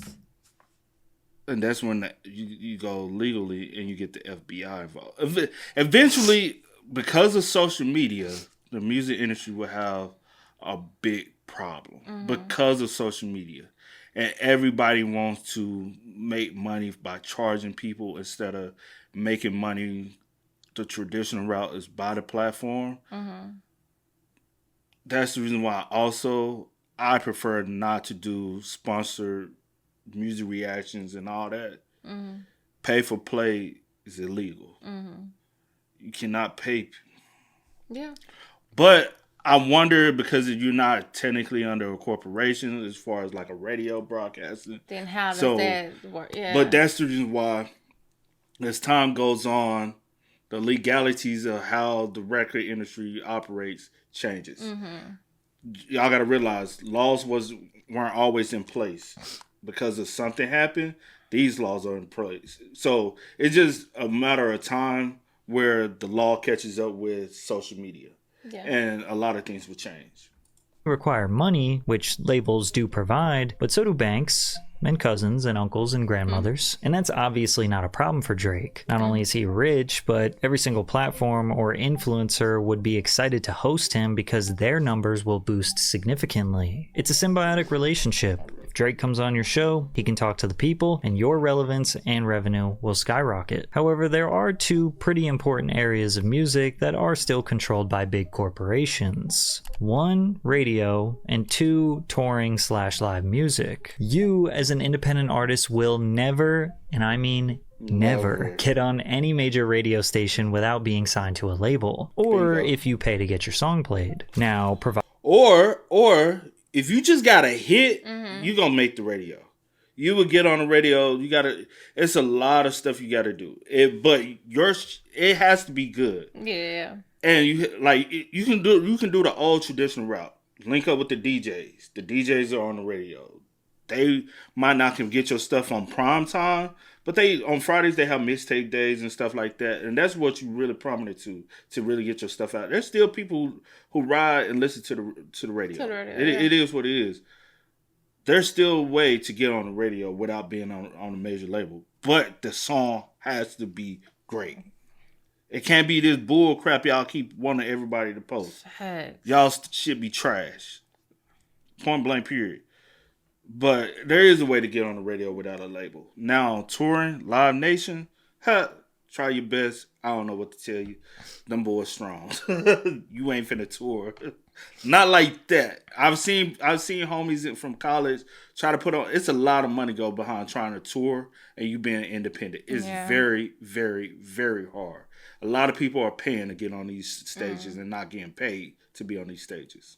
Station without being signed to a label, or if you pay to get your song played. Now, providing money, gifts, or bribes in exchange for radio play, otherwise known as payola, is illegal. The Federal Communications Commission, or the FCC, treats payola as a violation of the sponsorship identification rules, which requires any broadcast of paid material to include a disclosure that what the person is listening to is an advertisement. Legendary radio DJ Big Boy talks about witnessing payola firsthand. I never got caught up in the olas, you know, the payola, the plug-ola, and I just didn't owe nobody nothing. You know, I had one that tried to give me a Mercedes Benz, and I was like, nah, man. And he was like, I said, nah, because I complimented him on the Benz, and he was like, oh man, just go on and take it. I was like, nah, man. I was like, nah. I said, and I know what he doing, you know, shit, I come from that world, you know, you cut somebody off a big ass piece and then that shit start getting smaller and smaller, you know what I'm saying? Like, exactly. I know how to hook you, nah. And then he said, well, give me $1 for it. And I was like, nah. Because I'd never be able to pay that $1 off. You know what I'm saying? So other than that, I was always good with just no. You know, another time Eazy-E had somebody bring something to the door for me. I never told that story. And you know, I don't know what money is. They're like, oh, you know, Eazy-E got a record, so on and so forth. So I go out there and I look.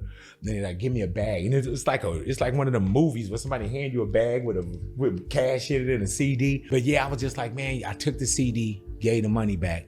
And then the record ended up popping by itself anyway. Funkmaster Flex of Hot 97 says record labels are still paying for songs to be on the radio, but not Drake. He says that these numbers are per song. Drake does not pay for play. For pop radio, $350K per song. Urban radio, $250K per song. Mix show, $100K. Local mix show director, $40K. Local DJ, $3 to $5K per song. And still, even if Drake had to pay to get his song on the radio, and on Funk Flex type time, it makes no sense for you to report that, because now you're saying you're also participating because you are a radio DJ. Yeah. And so for you to know this information you're participating in illegal activity. And then he'll just probably, you know, come back and be like, you know, I just know these numbers. I have conversations with people. This is stuff I done learned along the way. People always find a way to, you know, that's all I'm saying. People find a way around things.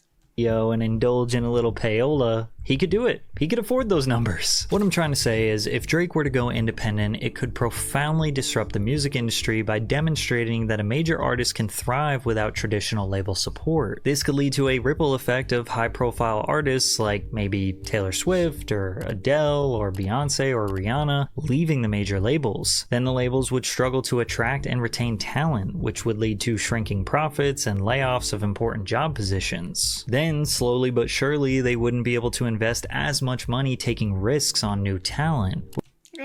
New talent will always sound to a label. Which, if you didn't know, it takes hundreds of thousands of dollars to break a new act in the mainstream. The traditional music industry model relies on signing hundreds of artists and hoping that one of them blows up to pay for the losses of all the rest. Spotify would no longer flood their playlists with only label-signed artists because the trendy music would be all from indie artists. Then from there, radio might start actually airing more indie music if that's what the culture or the internet is demanding. Little by little, you can see how the decentralization would occur. It would essentially democratize music. So with Drake having that threat, that power, that if he went independent, it would essentially start the destruction of the music industry. Plus him absolutely torching through that $400 million deal that is now up for renegotiation. The only thing that could possibly give UMG an advantage over him is if he died.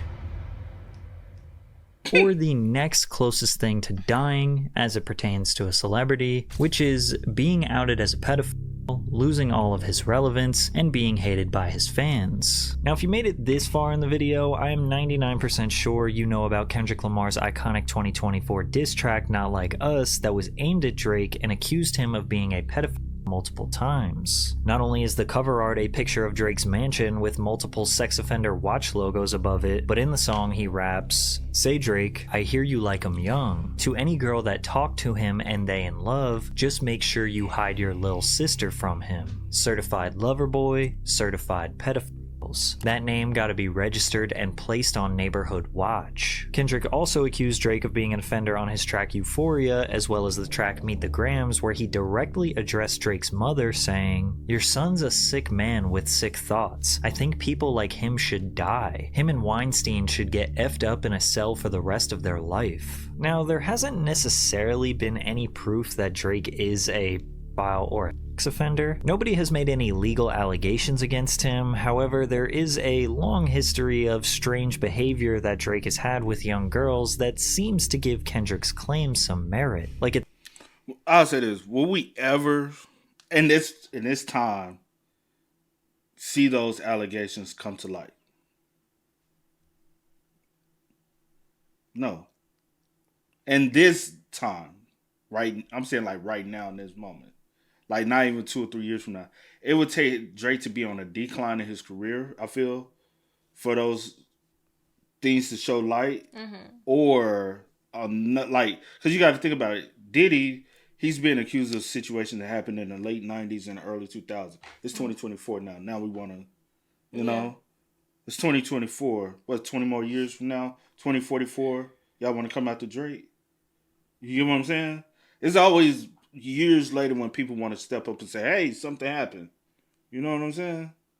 But we'll be like, "Bro, why y'all didn't come out then?"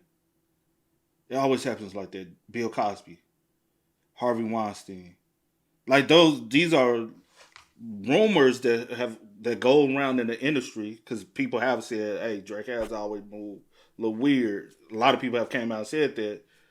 But nobody, you know, even the little whistling about Diddy. Hey, Diddy has always moved weird. Diddy has been doing stuff, but nothing ever came about it. But now we're seeing things come, you know what I'm saying? When it's later on, down the line. So, you never know, man. That Drake has had with young girls that seems to give Kendrick's claim some merit. Like at the show he performed in May of 2010 where he kissed a 17-year-old girl after finding out her age. Y'all gonna have me get carried away again. I get in trouble for shit like this. How old are you? Oh, 17? Why do you look like that? Listen, 17. I had fun. I don't know if I should feel guilty or not, but I had fun. I like the way your breasts feel against my chest. I just want to thank you. And he reiterated her age several times. Yeah, that's so weird, but yeah.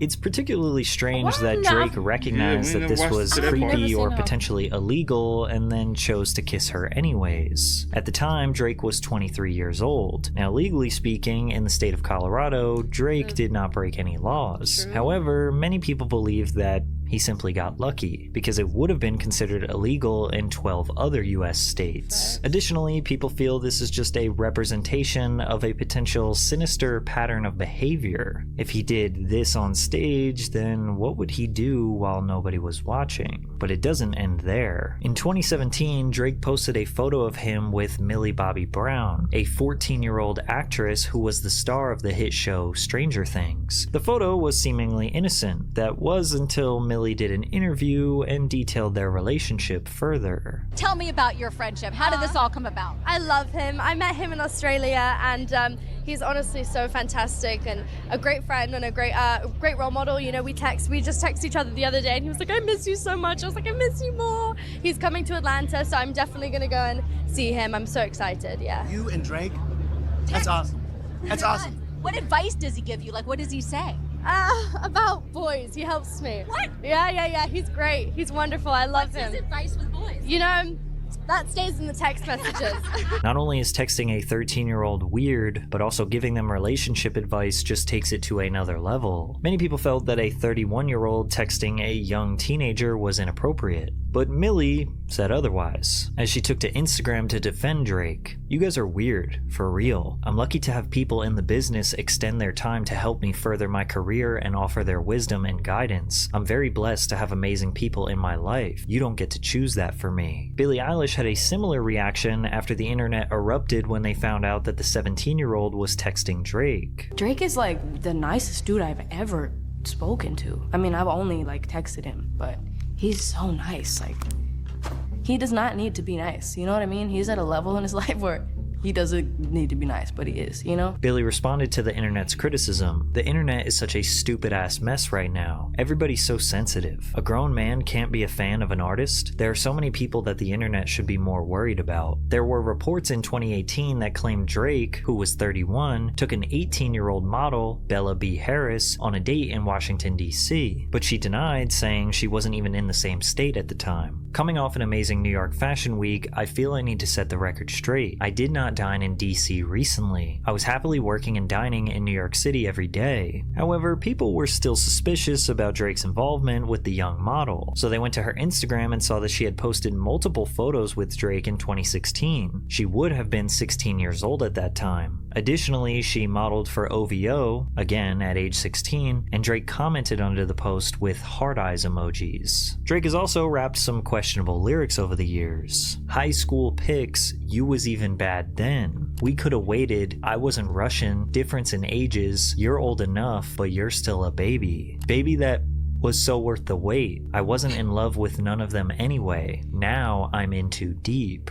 As if it couldn't look any worse for Drake, the way he responded to the allegations on his The Heart Part 6 diss track was abysmal. I never been with no one underage. Just for clarity, I feel disgusted. I'm too respected. If I was effing young girls, I promise I'd have been arrested. I'm way too famous for that shit you just suggested. As if being too famous or respected amongst your peers has ever stopped these other countless offenders from committing crimes. Because of the power that Drake had accumulated in his career, all of these stories just kinda got brushed under the rug. That was until 2024 when Kendrick started calling him a pedo and people started digging into his past. In response, Drake filed a petition against UMG citing defamation, that UMG used bot or fake streams as well as illegally paid for radio play and promotion to artificially boost Kendrick Lamar's song that falsely accused him of being a pedophile. Now it's important.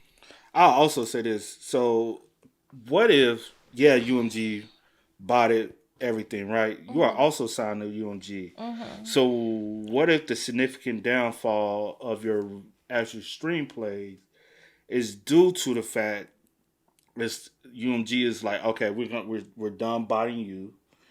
You know what I'm saying? What if all your billions of views have been botted by UMG? If you want to claim that they botted for another artist under them, then what excludes you from being botted and your numbers actually being false? So, are we holding Drake at this high scale and looking at, like, we can't say, hey, look at the numbers over here with Drake and he's valued at this, but Kendrick numbers are false because we believe his are paid, but both are under the same umbrella. Yeah, doesn't make sense. But hey, to each his own.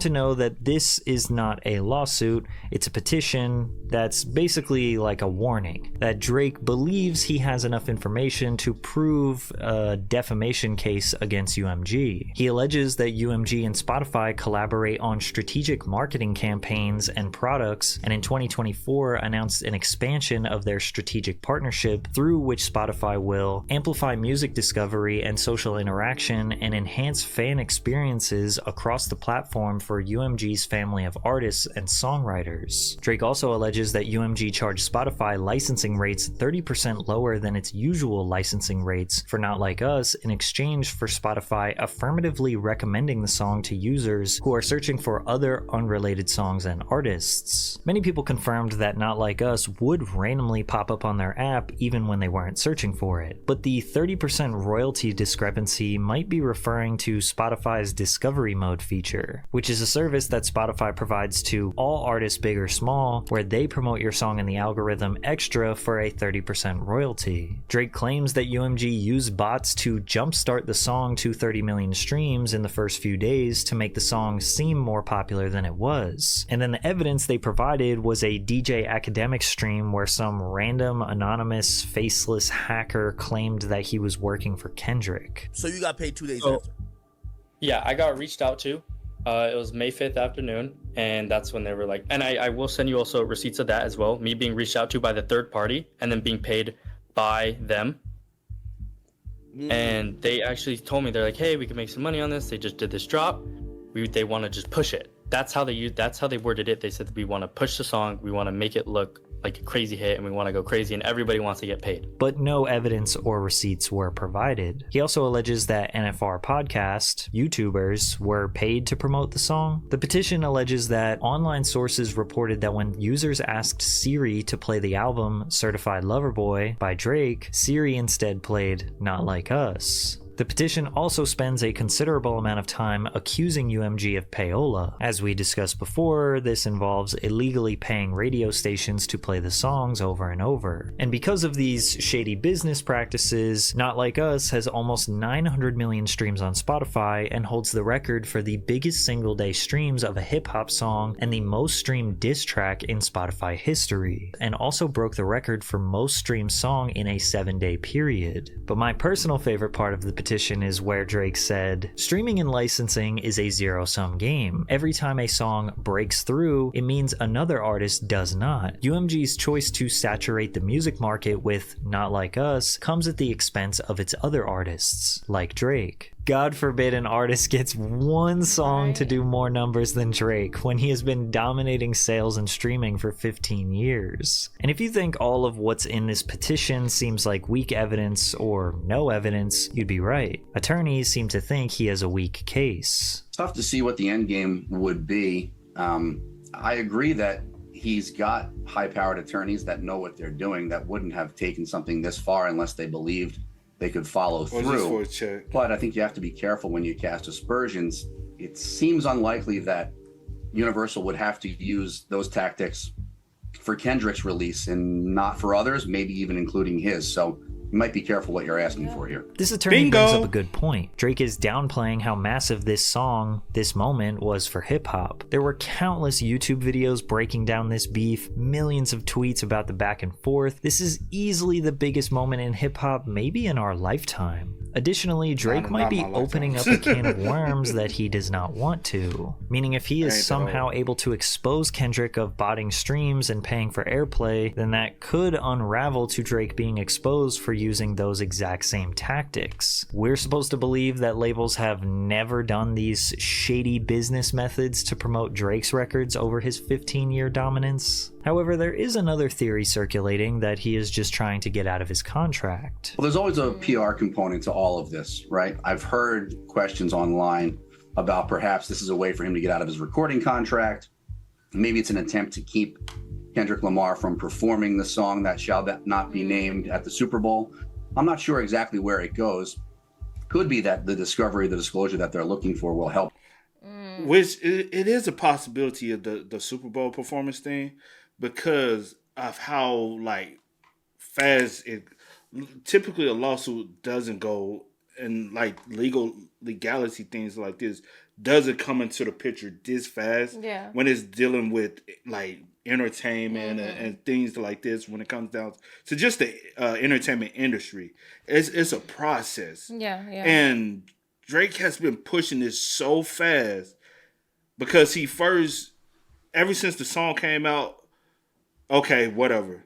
But when the Super Bowl announcement came out, it was viral. It was really like he started saying, "Oh no, this we ain't for the," because if you and he's been trying to do counter things ever since, and so it's like I'm trying to go ahead before because I know it's a possibility he performs. And really, ever since when Kendrick did the pop out show, and he saw how people like reacted to the performance of it, and he saw the actual impact it had and how he was like, okay, yeah, this can be performed. So It's one of those things. Honestly, it's one of those things that even if he perform it, he get a fine for it, UMG might chunk it up and say, hey, we'll pay the fine. Help them figure that out. Like, oh, did you want to say something? No, my bad. Would you pay the fine knowing this type of record? Yeah. A lot of labels say, F it. We'll pay the fine. It's what it is. Because they'll make the numbers go up even more.